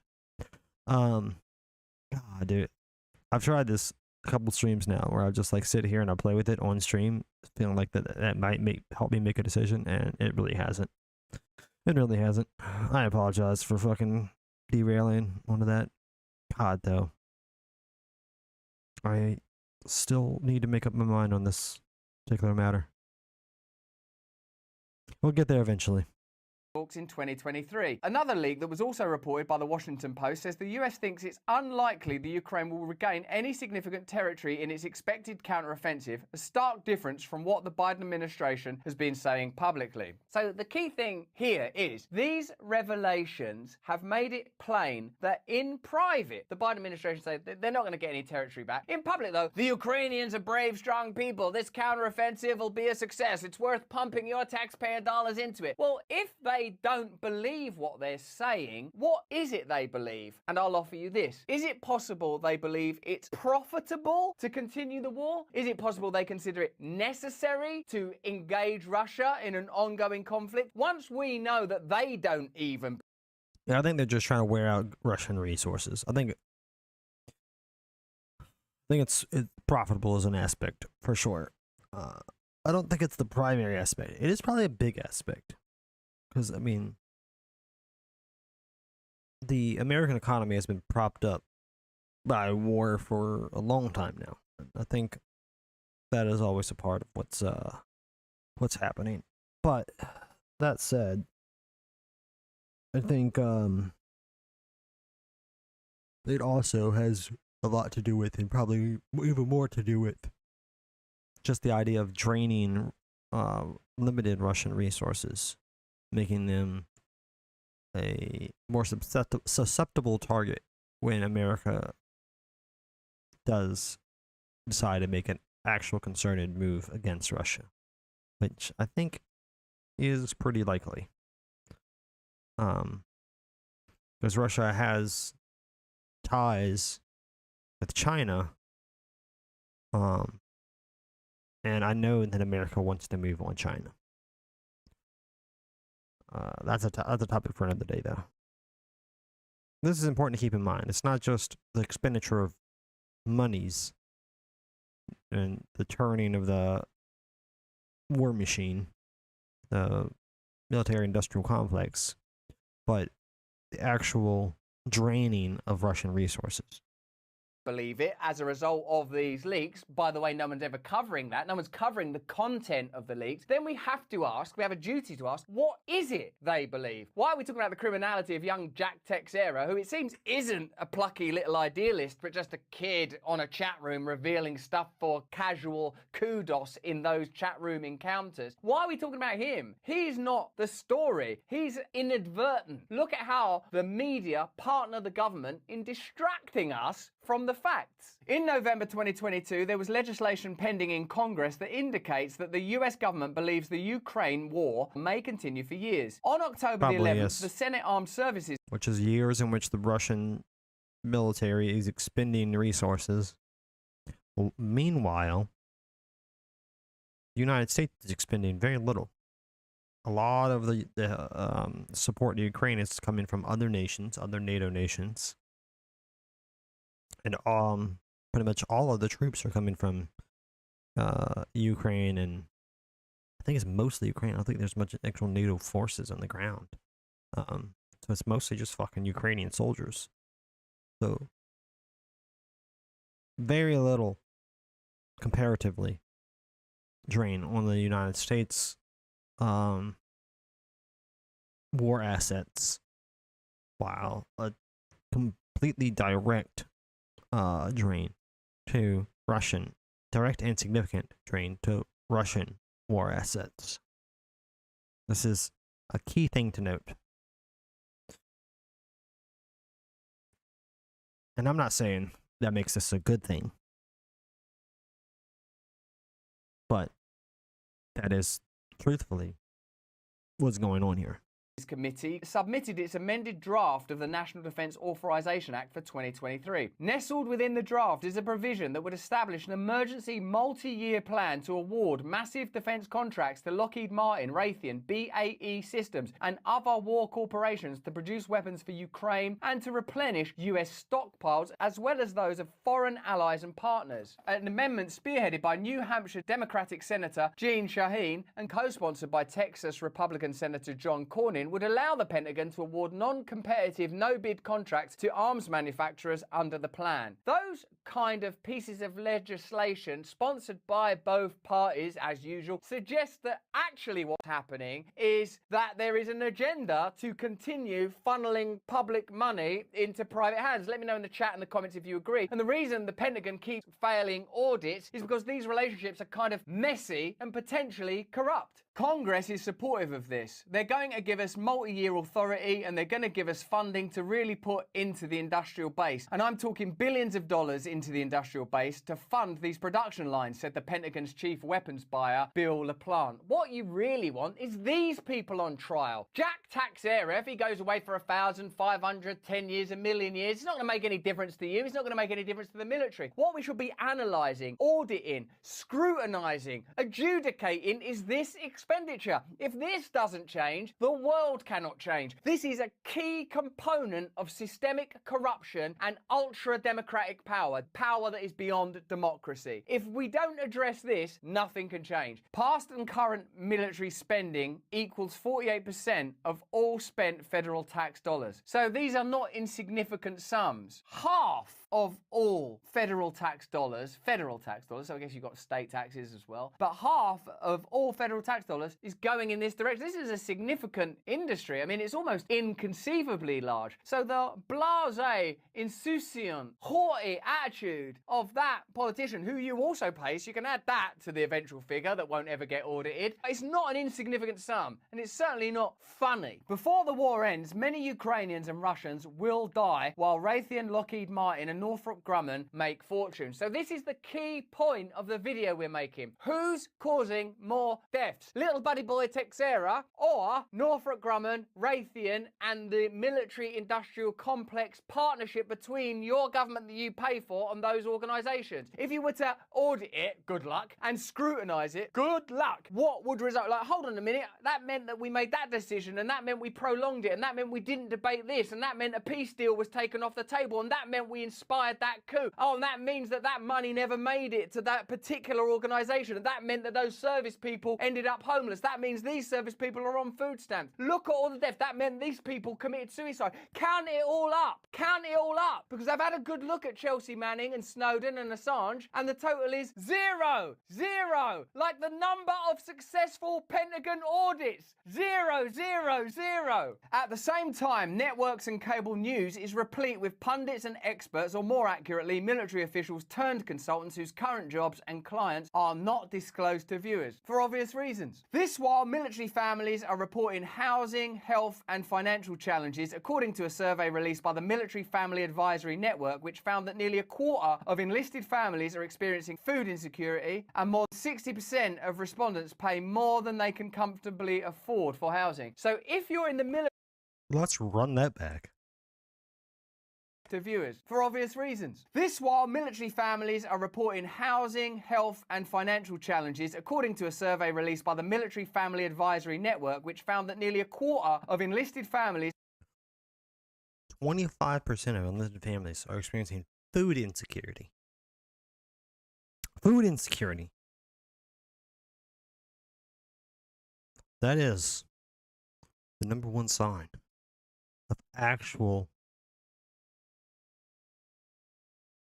suffering coming out of poverty. Not just inconvenience, not just an inability to grow, not just instability, but true actual suffering.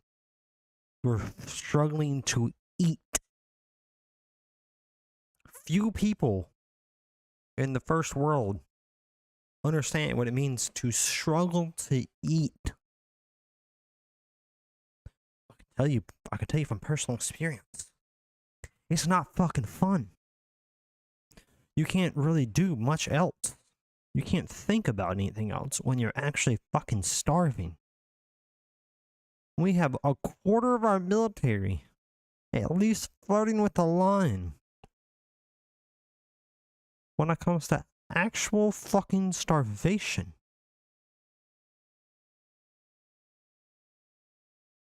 Probably none of them are starving to death, but they're intermittently dealing with starvation.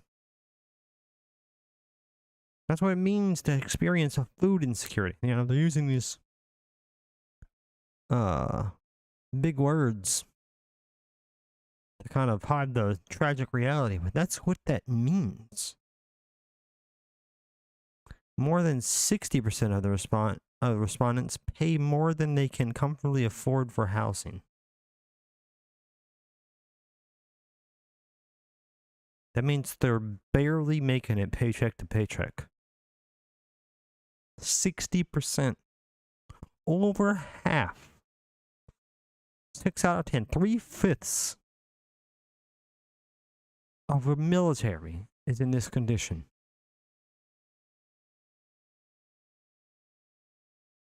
These are people that are risking their lives for this nation.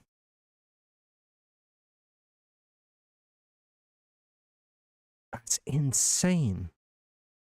Make it make sense.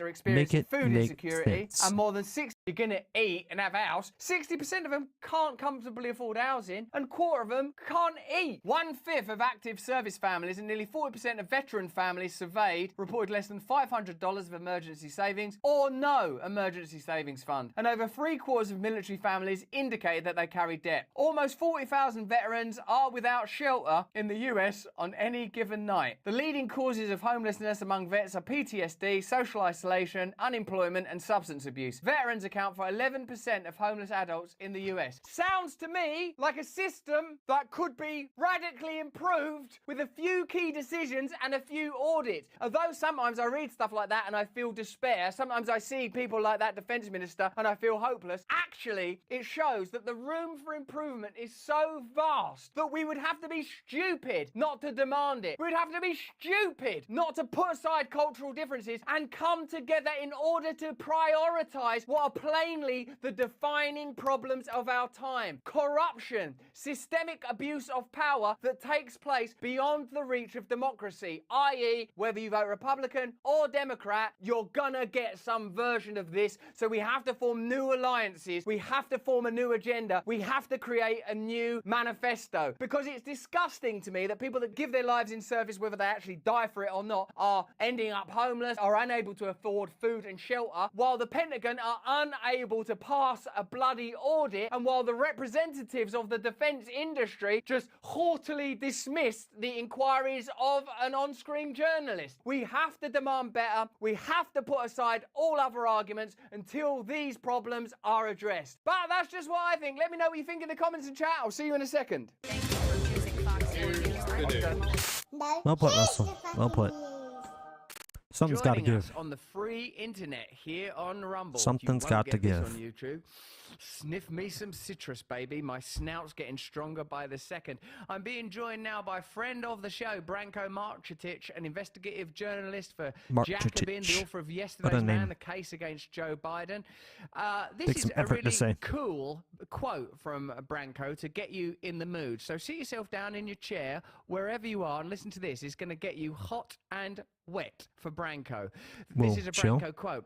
These Pentagon leaks, what's more corrosive to US democracy, that the president secretly put US booties on the ground in an escalating war zone in Ukraine, breaking a promise and going against the wishes of the voting public, or that the public was finally told about it? That's a bit of the brilliant journalism of Branko Marcetic, except for I made the word...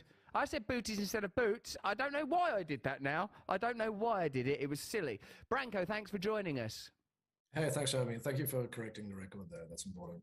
We are, like you, independent journalists, and we have a duty... He said, don't make me sound weird, bro.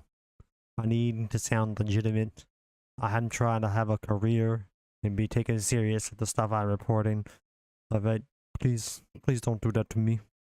To take truth pretty bloody seriously, I'll congratulate you firstly on your hair today, and secondly, we'll move on to my first question. Gareth Roy is very excited to have you here. He believes you to be a rising star of the independent journalism scene, and he wants to frame you as one of our key voices on Stay Free Media. So just know that, Branko, before you even begin your answer, that you are loved and believed in and adored. Now, the US government misled the public on the war. Why are the mainstream corporate media more interested in going on about that lad's nickname being OG? Why are the New York Times involved in his capture and arrest like Scooby-Doo and the gang, or Lovejoy, like Scooby-Doo and the gang, instead of focusing on the content of the leaks, please, Branko?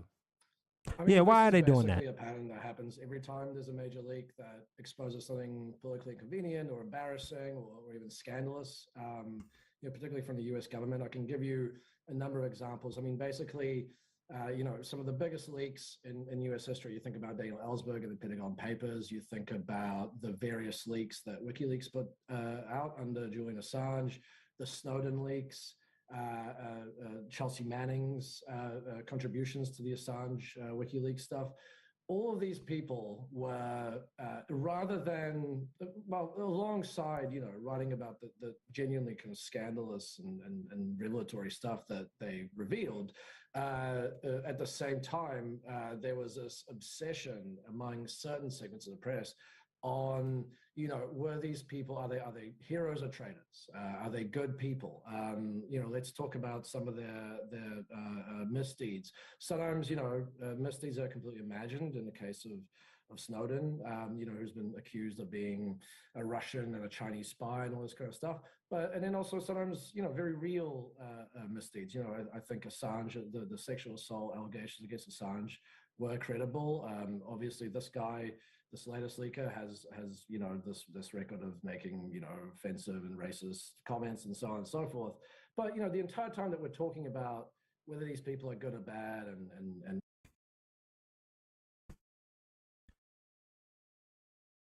it doesn't seem to stop political pundits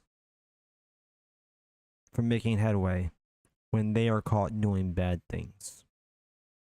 Unless it's really bad and the evidence is undeniable. And yet,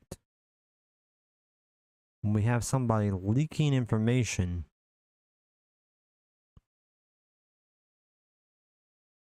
any amount, pretty much any amount of bad behavior on their part completely discredits everything that they're doing leak-wise.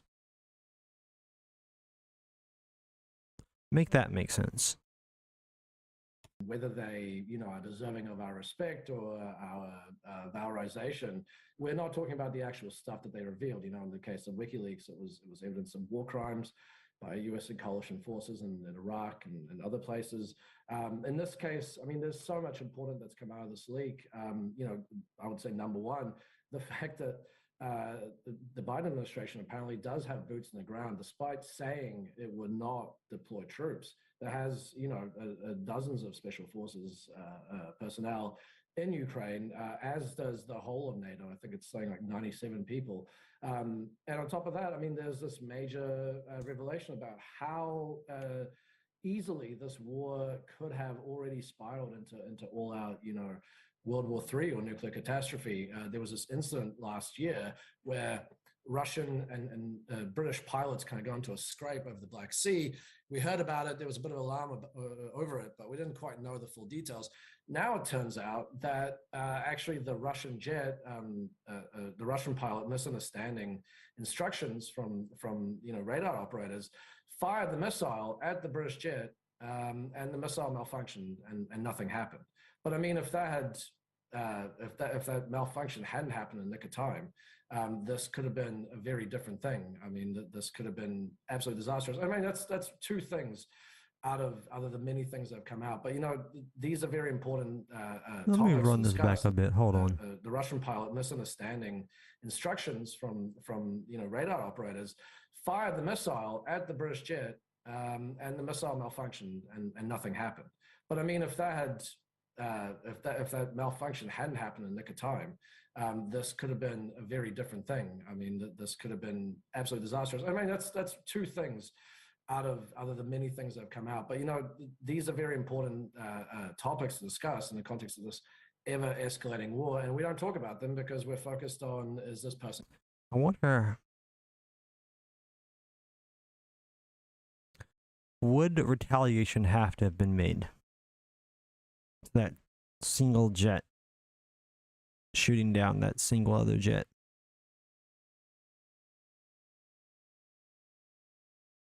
I don't think so. Would have put pressure on for sure, but I don't think it necessarily would have absolutely demanded retaliation.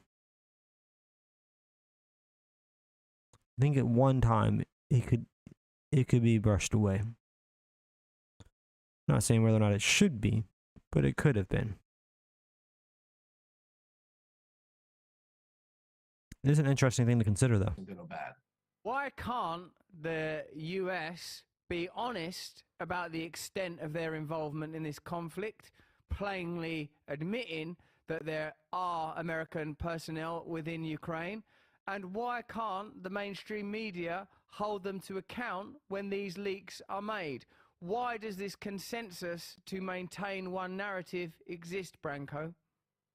I mean, unfortunately, in the US especially, the press has long been kind of more eager for escalation and kind of a more aggressive military posture from the Biden administration. I mean, if whatever you think about the Biden administration's policy to Ukraine, they have been relatively restrained compared to what the press has been asking. I mean, from the earliest days of the war, there were White House press corps people who were saying, basically, why won't you set up a no-fly zone, which, would have basically been the declaration of World War III, or, saying, why aren't you constantly pushing the administration to send more advanced, more escalatory weaponry to Ukraine, and so on and so forth.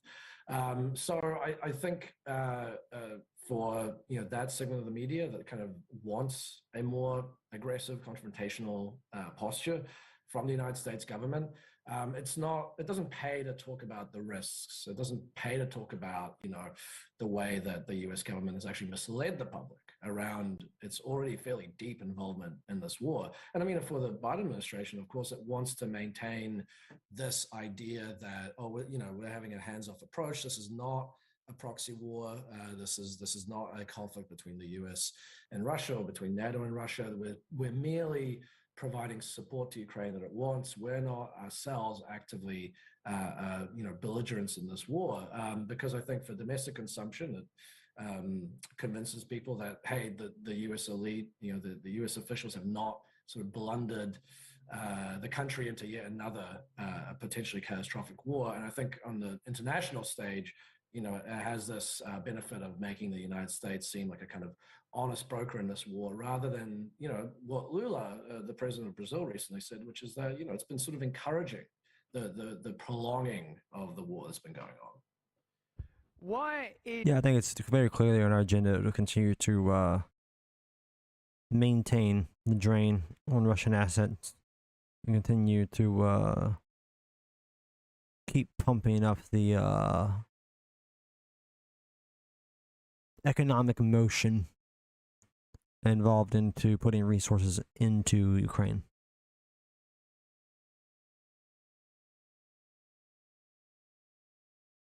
Is Zelensky declaring war on dissent, centralizing nearly all of Ukraine's national TV networks? Why, if the leadership of Ukraine are on the side of righteousness, why can they not accommodate dissent, debate and conversation? And obviously I would apply that to the ongoing march towards censorship in our countries, you know, Australia, England, America, all that. Why is there an unwillingness to accommodate dissent and debate? What does that indicate? But start off by telling us what's going on specifically with Zelensky in Ukraine. Sure. I mean, to put it briefly, the sort of authoritarianism that existed in Ukrainian politics, which, you know, long predates the invasion. Unfortunately, ever since the breakup of the Soviet Union, Ukraine, there's been several different struggles over the decades to kind of try and make it a more democratic, less corrupt country, you know, grassroots movements. This has been a problem for a long time, and it was a problem under Zelensky. Before the war, but things really ramped up. You know, there's been both anecdotal and also, if you look at the data, the prosecution data, there's just been an explosion of prosecutions, detainments, all this stuff against anti-war dissidents, or really just any dissidents of all kinds. What does that mean? I mean, it might mean that, you know, you someone who criticized the Zelensky government within Ukraine for, you know, helping to making decisions that helped sort of lead to war. It might mean that you even support Russia. There are definitely people in Ukraine who, you know, it's a small number, a small minority, but there are definitely people who support the war effort. It might mean criticizing the Zelensky government for some of its anti-democratic overreaches. It can also mean, you know, things like just basically putting forward kind of left-wing ideology. A lot of leftists have been kind of caught up in the repression over there. The sum total of it is that, you know, basically there's been a crackdown on anything that kind of deviates from the official Ukrainian line, whether it's about the course of the war, the causes of the war, the fitness of the Ukrainian government, all this stuff. Whatever it is, if you're saying it and it's, you know, politically inconvenient to the government, you might get a knock on the door from the SBU. This is the country, by the way, that we're painting to be, you know, heroic and in need of our support, and the guy in charge is like they're making a hero out of him. It's clearly not that simple, and I'm absolutely not saying that Ukrainian people need to suffer. I never blame. I mean, I never wish harm on anybody, really, but I definitely never blame fucking, you know, the everyday people anywhere. It's not the everyday people that decide to do any of this fucking horrible shit. They're victims no matter where you go. Sometimes willing victims, but victims nonetheless.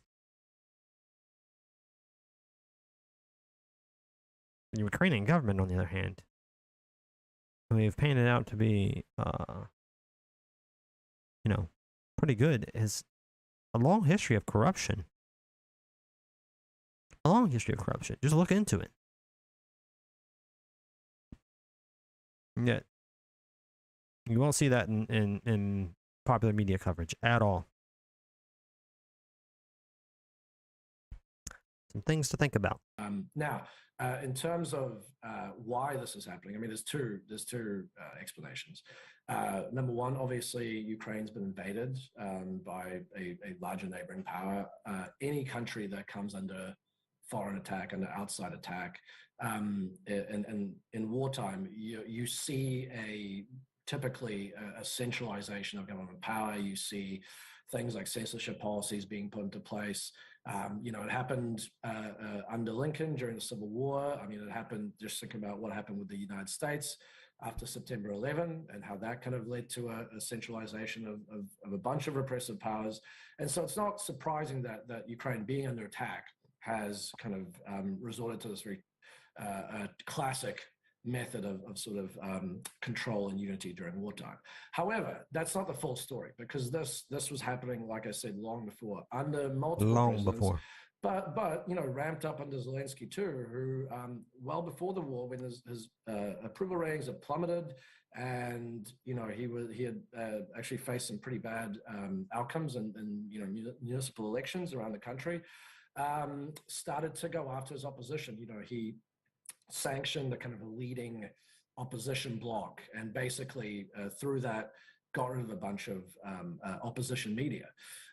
He started to look at banning parties and so on and so forth. You know, and then there were the mayor of Kiev, obviously now, you know, everyone's very much united. But before the war, the mayor of Kiev got a knock on the door from the SBU as well, the sort of, you know, security service of Ukraine, who you know, went in and I think searched his apartment, and it was at the time read as a form of political intimidation against someone who might be a future Zelensky rival.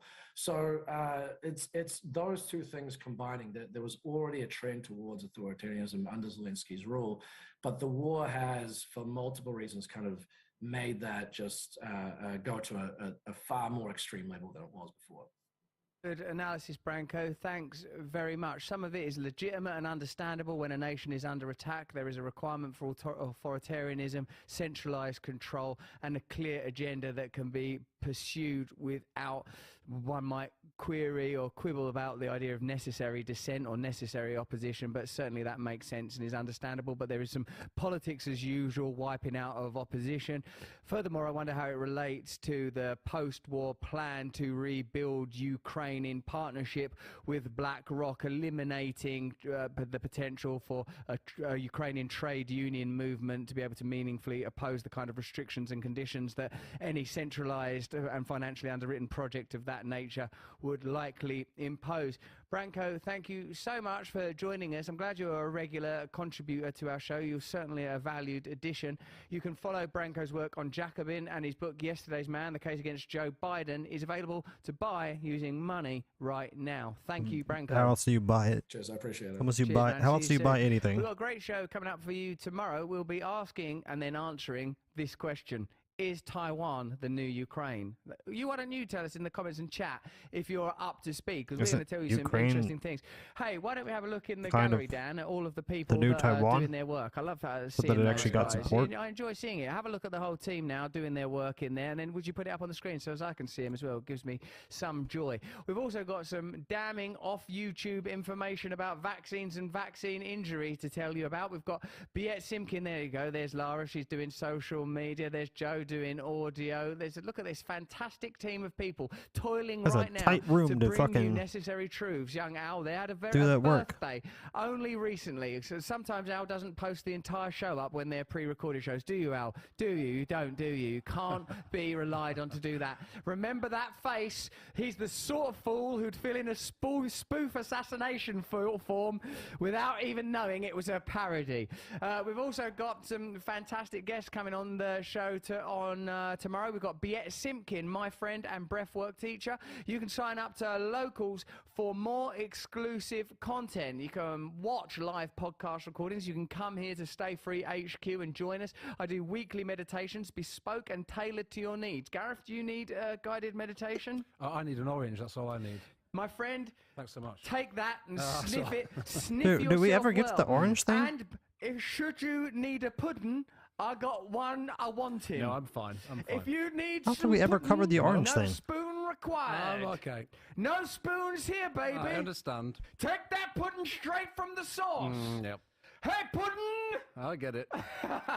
Jesus, hey, guy. We'll be doing some exclusive Q&As for our community, so press that red button that's somewhere on your screen now to join us deeper down the rabbit hole before we ultimately start communities. See that join button? You can press that. We'll be starting physical communities before you know it. Remember, we do the community festival every year for 3 days. We're going to be traveling around the world, building communities, building resistance. I think we're done here. We didn't cover the orange, which is weird. I don't know why he focused on that so much and we never got to any reasoning behind it.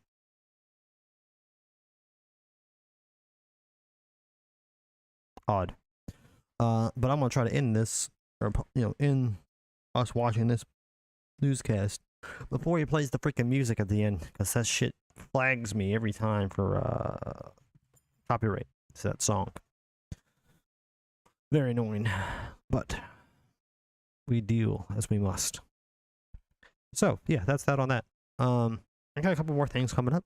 The stream is not over, but I will have to take a quick 5-minute break. I need to do some biological related activities. So we're gonna take a 5-minute break and be right back. I will see you guys when I return.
We are back. And for a change of pace, we are going to get into some spiritual shit here soon. For a change of pace, I thought we'd check out another VTuber. A much more popular VTuber. Who is generally much more lighthearted. And it'll be her actually talking about yet another VTuber. Just a few minutes to kind of chill out and do something a little less serious. Let's check it out. Oh, we gotta do the thing. We gotta do the thing. 'Cause I like it when the video perfectly fits in my window. So we do that and then it does. Boom. Oh, wait. I got it muted.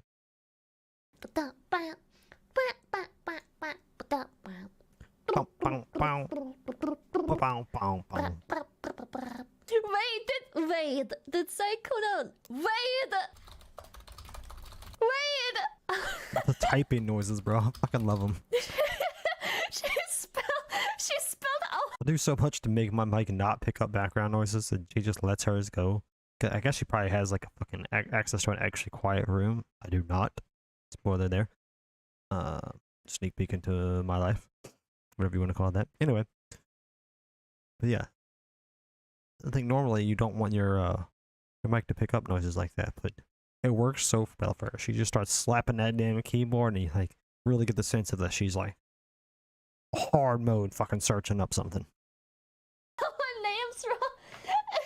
Numi is saying I spelled everyone's name wrong. That's so not true. She is capping, dude. Natalie is just morbing, dude. She is shit talking me for getting her name wrong, and I'm like, what do you mean? Did I misspell Natalie?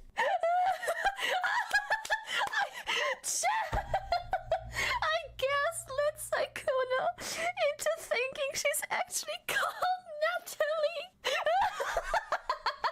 I can't. Yeah, bless Saikuno.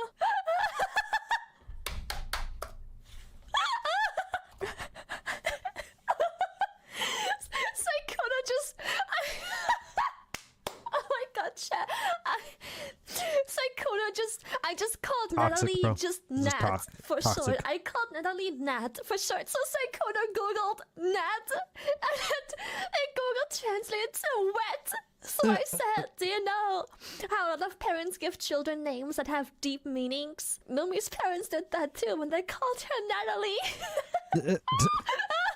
So perfect. It's beautiful.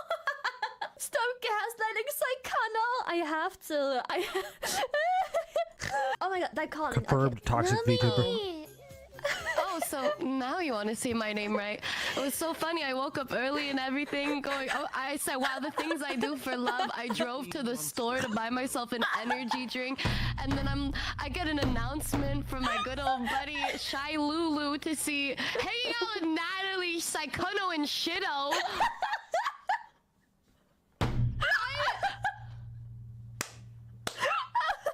I wanna just say I'm sorry. I didn't know that Hold on. Saikuno didn't know your. Why does it say back in stock? The bottom right here. Why does it say back in stock? Are you selling these images? Is this an NFT thing? As Lily got into the NFT market and she's using Numi for inspiration. Is that what's happening here? Why does it say back in stock? I need answers.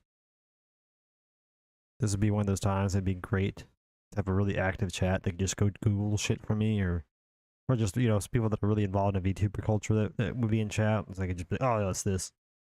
I wish somebody could tell me. I'm not about to go try to find it right now. I'd spend forever looking, and I'm like quiet mode when I research shit, so I would just be, it would just be me staring at a screen. We're not going to do that. But damn, I want to know what's going on there. I wanna just say I'm sorry. I didn't know that Saikuno didn't know your real name yet. You're so foul. This man, he's like Toxic. what? Like I said, she's toxic. Silently confirmed. Toxic. Problematic.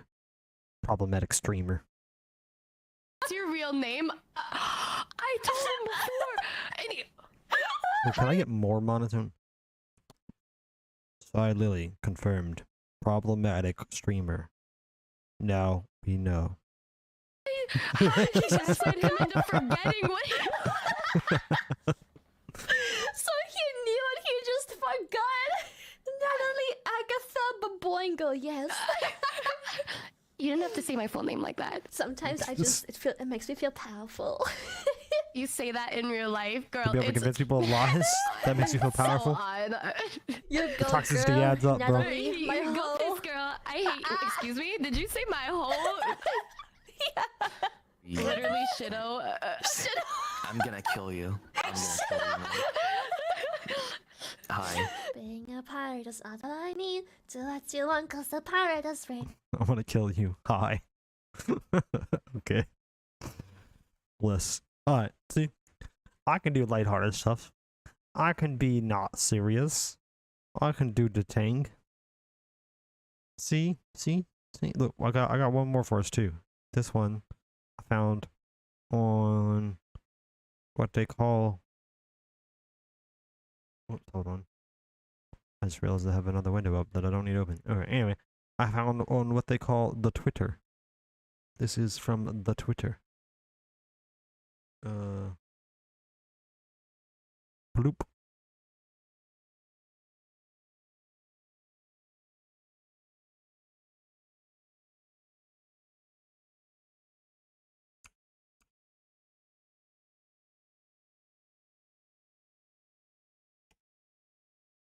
Oh, why is it so quiet? Hold on.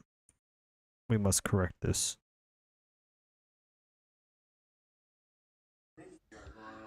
He gotta be fucking one of them guards, man.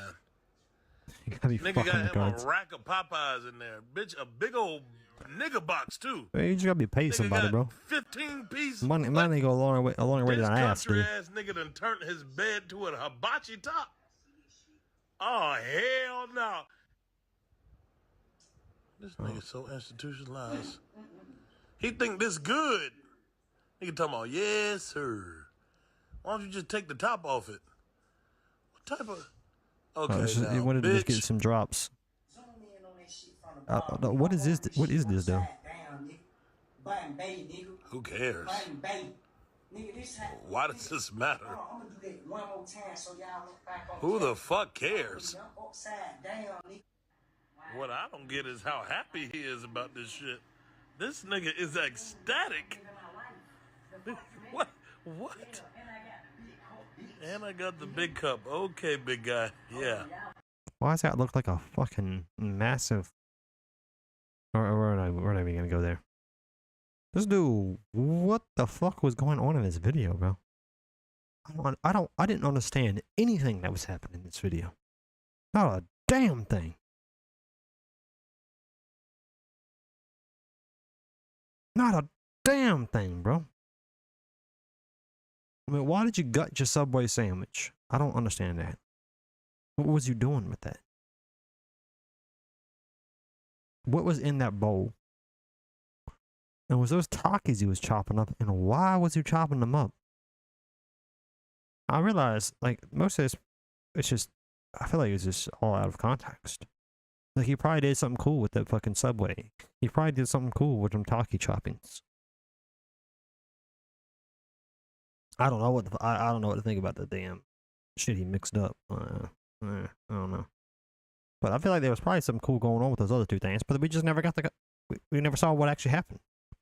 We received all the weirdness and none of the context. Why? Why do me like that? My Twitter feed is weird, bro. My Twitter feed is weird. But anyway, that's that. I just wanted to look at those couple videos so we could just not be serious for 5 minutes. And now we gotta get into some spiritual shit.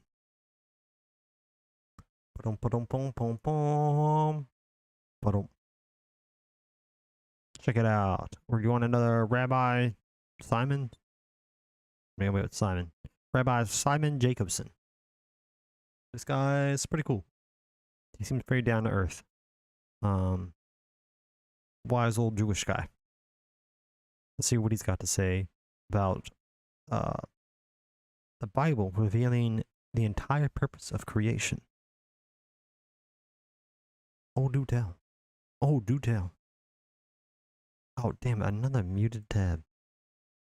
My friends, let's speak about something that affects us 24/7, how we live our daily lives. No business can function without a mission statement. We know that. The shortest mission statement ever written. What do you think it is? How many words? Hold on. Let's think about this. 2 words, make money. That's the shortest business statement ever written. Make money. A lot of businesses, if they are being honest, would say that that's actually their mission statement. In the Bible, there is one. I shall dwell among you. The full sentence, the full verse goes like this. Build for me a home, and I will dwell among you. Why is this so critical? Because in essence, it gives us the purpose of life stated in brief but extremely powerful terms. And that is, why are we here? We know we exist in a mundane world, in a physical world. We have many needs, from the most basic food, drink, oxygen, clothing, shelter, friendship, companionship, love, and the list goes on. That we must have for our lives. Then there are many things that we call luxuries, comforts, that may not be necessities, but we enjoy them. And whatever that may be, I'm not getting into the details now. But really, it defines what we do on a daily basis. Is that driven by purpose? Is it a mission-centric life? Not necessarily. I mean, it could be driven by bringing you happiness, maybe expressing your inner talents and skills, actualizing yourself, bringing love and kindness to the world around you. No doubt, all of us in our own way do that to some extent. But frankly, if you think about it, most of us fall into this position by default. It's not like we thought it through. We grow up in our homes, in our schools. We're taught different values, different ideas. And we try to integrate that in some way into our lives. Some of it is imposed upon us. Some of it is against our will. And some of it is very much part of who we want to be like. Things that we really value and consider to be important. And this defines especially our early formative years. We grow into adults, and now we have to make a living, and we have our social interactions, and we have our leisurely activities. But what drives it all? In most people's cases, it drives whatever makes me happy at the moment, whatever comes my way. It's rarely very deliberate. In building a business, yes, you make a plan, and hopefully you follow the plan with some goals in mind. But in our personal lives, now, most people will say, I'd like to find my soulmate, my partner, my significant other, my partner in life. I'd like to accomplish something. I'd like to make a mark in this world, in this universe. But here you have a statement that says you were sent, you were put into this physical world to accomplish something. And what is that? To build me a home. Who's me? Well, as you know, I like to avoid using the word God, not because I'm hiding anything, because the word is so filled and so jaded and filled with myths and distortions and stereotypes.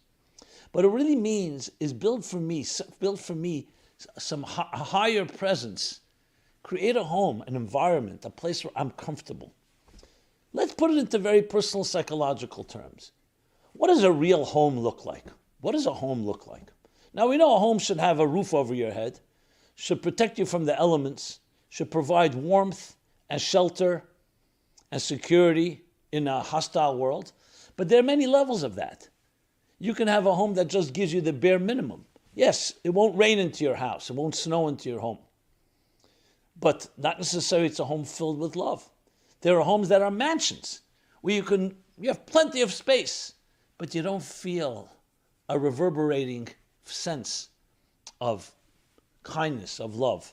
I remember someone telling me, lived in France, grew up in a very wealthy home, said it was a beautiful home, but there was no one ever there. I had nannies. My parents were rarely there. And when they were, they would argue with each other. It was like, I felt like it was like being in a prison, in a large gilded prison. A home is far more than just physical comforts and a physical environment. There's a certain comfort that you feel wanted. You feel like you belong. It's your hearth. Old people, no place like home in The Wizard of Oz. Resonates. We want a home where we feel loved. We feel that we're unconditionally accepted. We're validated.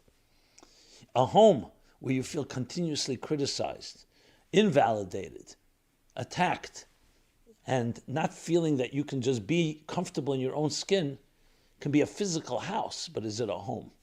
So home, you could identify with words like comfort.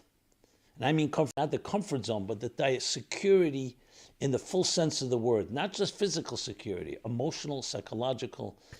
I think he hit the right word earlier. He's saying focusing on comfort right now. I think the right word is belonging. Home is where you belong. Home is where you return to the end of every day. A home is your truest place of belonging. And spiritual security. All of it combines together to create an environment where you can thrive, where you can blossom, a nest. And you feel wanted, and you feel like you belong. You don't feel you have to justify anything. And yes, there may be times that somebody may reprimand you, but overall, it's love. We're checking out a video by Rabbi Simon. I've done a couple of his videos. He's pretty insightful, down to earth Jewish fellow. He's talking about the purpose of life. He says the Bible very explicitly reveals the purpose to life, and I'm very interested to see his take. So right now, he's going into the line, one of the earlier lines in the Bible that says, "Build for me a home, and I will dwell among you." And he says this is like a key to determining the actual meaning of life. And we're going to see how he explains this. Love that is echoing from one end of the home to the other. Every morning you wake up, you go to sleep. You just feel that state. When you go out of the door of your home, yes, you go into a more hostile, colder world. And then you come back home and you feel, again, that coziness, that comfort. So build for me a home really is to build a home for your soul, for your divine soul, for the best part of you. A place where you do not have to be justifying yourself, where you're not constantly on the defense and looking over your back because someone's there to criticize or someone is not pleased, where you're not performing, you just can be, like a child in its mother's womb, or like a child nurtured by unconditional love of its parents. You just are there. That creates the environment that you can be the best you can be. And instead of spending time on defense and fighting and battling for your own very space, because that space is so precious, because people constantly try and take something away from you. I'm going to skip ahead a little. He's running back over the same stuff. In a mundane world, which is clearly driven by many interests, people want things, people expect things. You want something from me? I'll pay you for this if you do this for me. And it's a world of dog eats dog. Doesn't always mean necessarily it's always vicious and malicious, but it could. I do agree that most of people's interactions are transactional. And transactional is not a bad thing inherently. It's very convenient to be able to work in a mutually beneficial way with people that you don't necessarily even like, much less have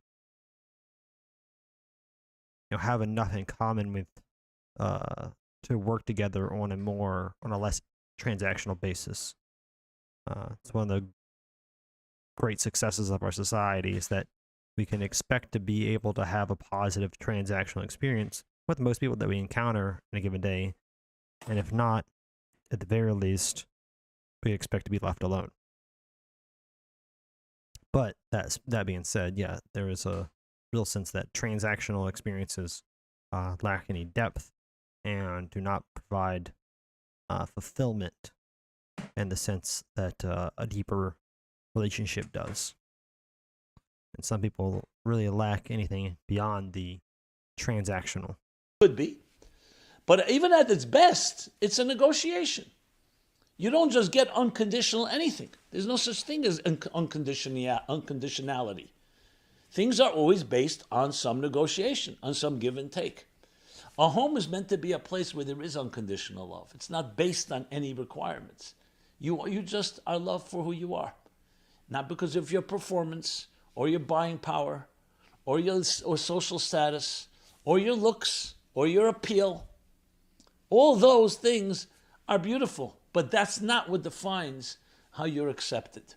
So essentially, when God is telling Moses to tell the people, build for me a home, build for me a sanctuary, and I will dwell among you, is really saying, build in this material, hostile, dark world that is so often corrupt, driven by self-interest.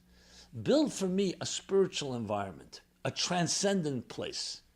And not just in theory, not just when you're meditating or you're escaping on a mountain, your very home.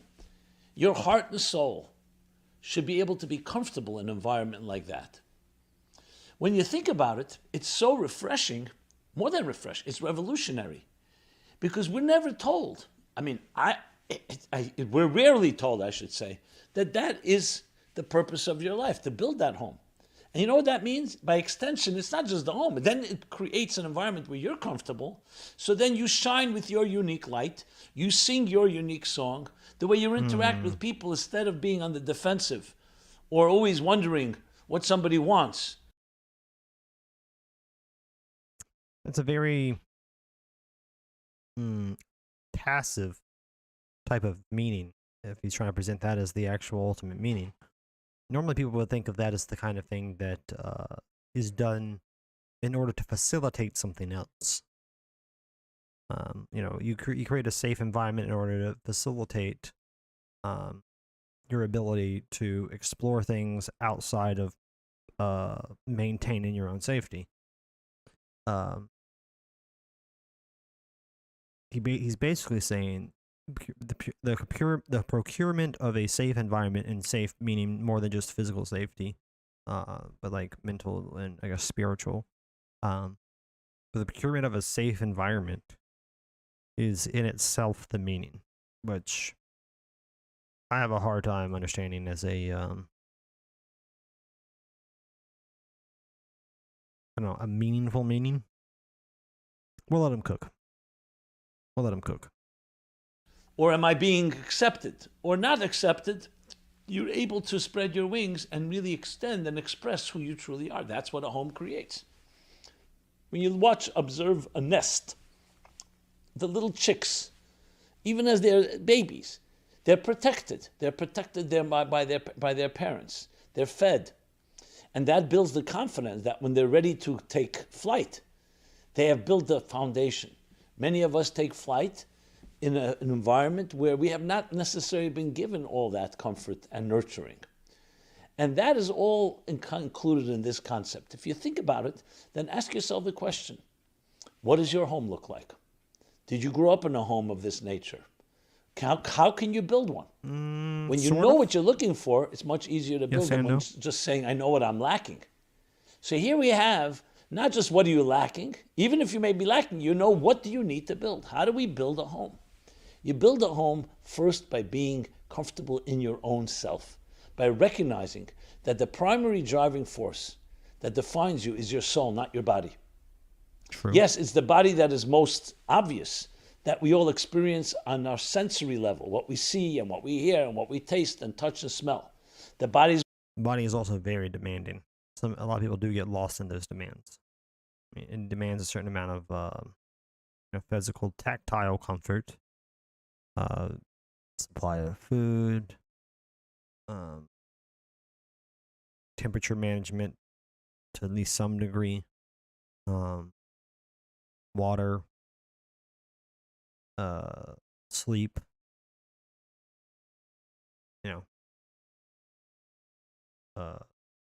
different many different and highly compelling demands.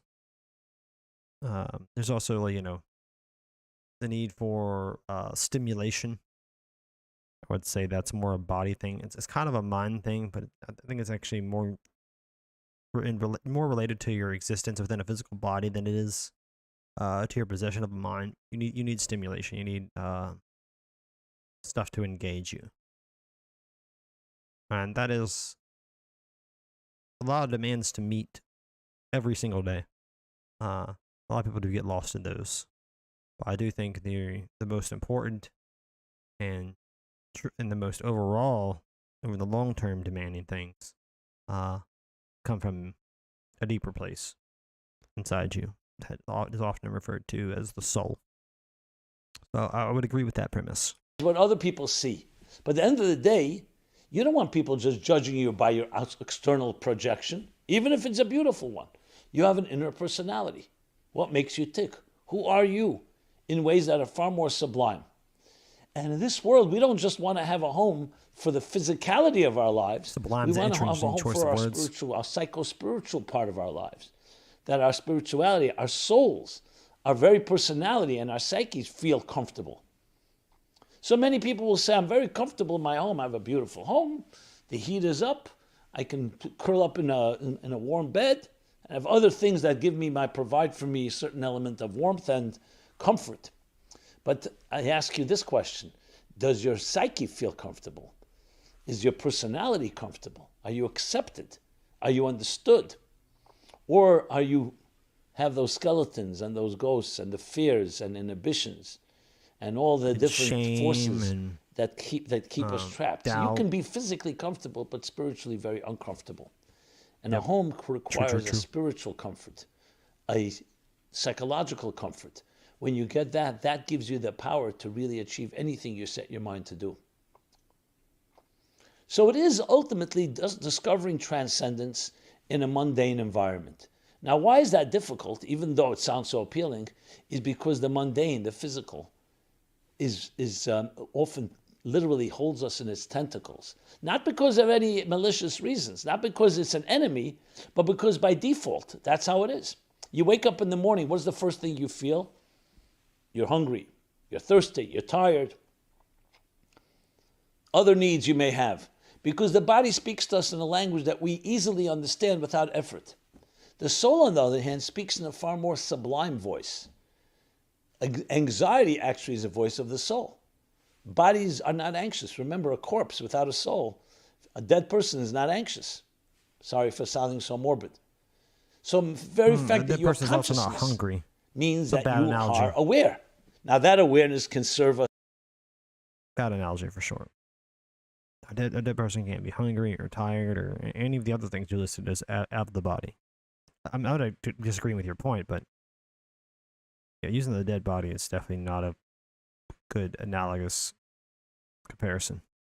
Well, it could also serve us in a way of causing us pain. Existential pain, existential loneliness. Do you feel alone in this world? That means that your soul is not being fed. So you have to learn to discover what is your primary force and you learn to nourish it. And you nourish it by creating that home. Now you may say, I don't have such an environment. You need to have friends that surround you, that you surround yourself with, that encourage that embrace you in that way. So it begins simple. Who do you surround yourself with? If you're around people who are constantly criticizing you, even if they're family members, trust me, that's not building a home. You need to begin small by first identifying individuals that you feel comfortable. Constant criticism by those close to you is actually one of the number one ways that you can become completely debilitated and unable to act in any but the most fundamental ways. You can't grow as a human being under constant criticism, even though a lot of times if it's people close to you that are criticizing you, they're doing so because they believe it will help you grow past whatever deficiencies that they are seeing in you. But it actually has the opposite result. It keeps you from being able to grow. It stagnates you. This is a thing that I think a lot of well-intentioned people would benefit from coming to understand, because it would keep them from harming people close to them accidentally. With. When you spend time with them, when you speak with them, they just accept you. You can speak to them, you can trust them. I know some will say, I don't have any such people. Maybe it's time to find such people. Because the other type, the ones that you cannot trust, or you always feel on edge or defensive, are definitely not going to help you build that home. Now, if you have loved ones, if you're a married person, you have a significant other, that's also a good place to begin with. Now, many people will tell me, well, that person I'm at battle with, where the tensions are too intense. What is that saying?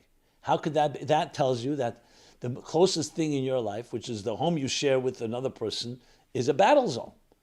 Or maybe not as extreme as that, but definitely a place of tensions.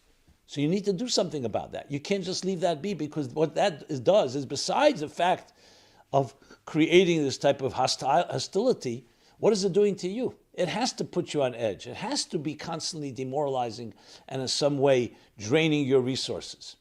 So this is not a small matter. Of course, I can't speak to every situation. I know some people have very loving environments, and that's beautiful.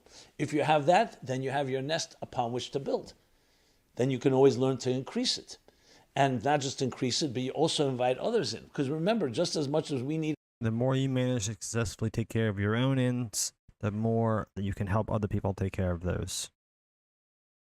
I think that's the ultimate reason, in my opinion, for striving for success, for like extraordinary levels of success. You know, the idea being, if I can go beyond managing myself well, then I can help other people manage themselves.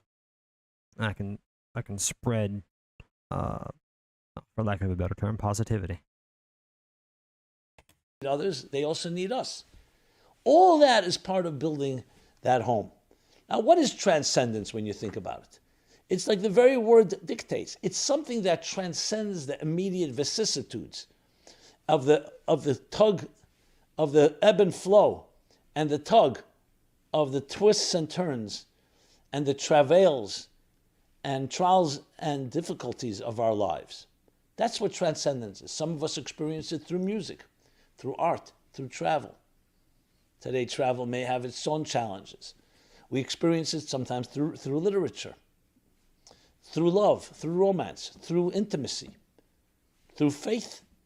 It's critical to realize transcendence is not a luxury. Transcendence is a necessity, because the soul thrives on transcendence. The whole point of building this home is to bring a transcendent force. It's a home for the transcendent. Put it into other terms.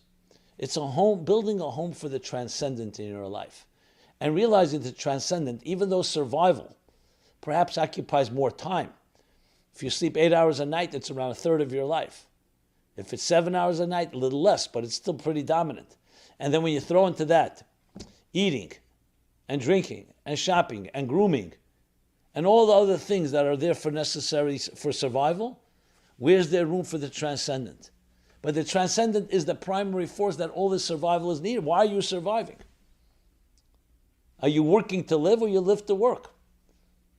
You're not experiencing transcendence in order to be able to function and survive. You survive in order to be transcendent. Unfortunately, I think most people are living to work. It's a trap that I think majority of societal systems would prefer that everybody fall into. It guarantees dedicated labor. And the transcendent is ultimately the fullest expression of your soul, because the soul is like a flame that's always rising, and you're building a home for that flame. So then you think of the physical world, including your own environment, as being essentially a springboard, a means, an environment to create that beautiful home for your own soul, for the transcendent, for the divine, for the sublime. And that's the ultimate meaning. Build for me a sanctuary, build for me a home, and I will dwell among you. Not just in the sanctuary, in you. That's the most important thing of all. You know, when you meet someone that's comfortable in their own skin, you can feel it. There's a certain sense of ease. Some of us don't like it, especially if we ourselves are not in that place. But if you allow yourself to embrace that, allow yourself to value it, to be drawn to it, Most people it naturally can help are. you learn how to do the same. And ask someone who's like that, what makes you comfortable? Often it could be traced to the way they grew up, and they grew up in a true home. I remember in the early years when I began giving my Wednesday night class, which was the first stone, the first program that really led to so much of what I do today, the Meaningful Life Center. And I remember it was in my home. And little children, 2 little children, and the class was on Thursday nights in those, before the Wednesday night class. We did it on Thursday night, but then we moved it to Wednesday night. So I remember thinking that the people coming, even though we had these long discussions, these marathon talks and conversations and debates and arguments about everything, about good and evil and spirituality and purpose in life and so on, and comparing different approaches, traditional approaches, non-traditional ones, you name it. I remember thinking name it, we about tried something that when the people would come to the class, so my children were going to sleep, and I saw that they were visibly touched by just seeing children being tucked in and put to bed. And I remember asking someone, because someone was like watching it, and I said, and he said, you know something? I don't ever remember such an experience. My parents were never home when I went to sleep. Either we put ourselves to sleep, or we had someone, or we had no one. And I realized that sometimes just the things that seem so simple, that seem so innocuous, don't seem very dramatic, can have more impact than everything I said in my class. Usually, I really believe that. Usually, that when you see that type of comfort, usually that is always the case. Like, usually always, but anyway, you get what I'm trying to say. Usually, the things that are the smallest and most innocuous, but happen with extreme frequency, are the most impactful things. See that type of unconditional acceptance and just someone being there for another, which is really what the art of healthy parenting is about. And really healthy love is that you're just allowed to be. A child is being put to bed, and the child grows up knowing that there's someone there for me. These small little things are not so small. They actually are the essence of creating a home. Now, it's never too late. Ask yourself, what can you introduce into your life that has that element? What you can do for another, just making them feel That's a really good question. That's a very good question. And of course, what they can do for you. But it has to be in a way that goes naturally. It can't be based on conditions and based on negotiations. That's all part of the mundane, hostile world. What we need to do is introduce that type of element of love, of total, unconditional acceptance. So, very that's hard the thing new to revolution achieve. that we need to be creating. It's hard. It's a hard thing to find because it's a hard thing to give. It's very difficult to accept somebody unconditionally. They're going to do something that you don't like at some point, and you're going to want your natural reaction is going to be to withhold your love and acceptance. Accepting unconditionally is very, very hard to do. But it is a powerful undertaking that really helps people when you can do so.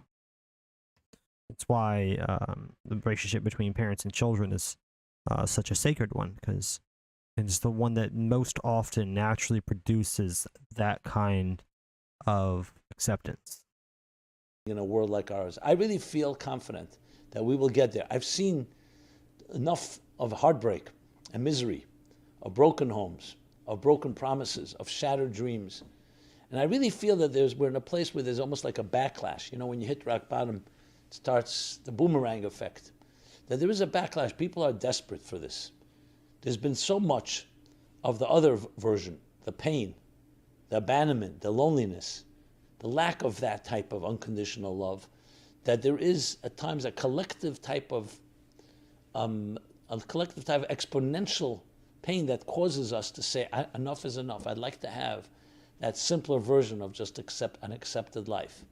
Technology in the modern world is neutral, but it could feed both ways. It could make things far worse, because instead of having relationships, it's just we have another technology.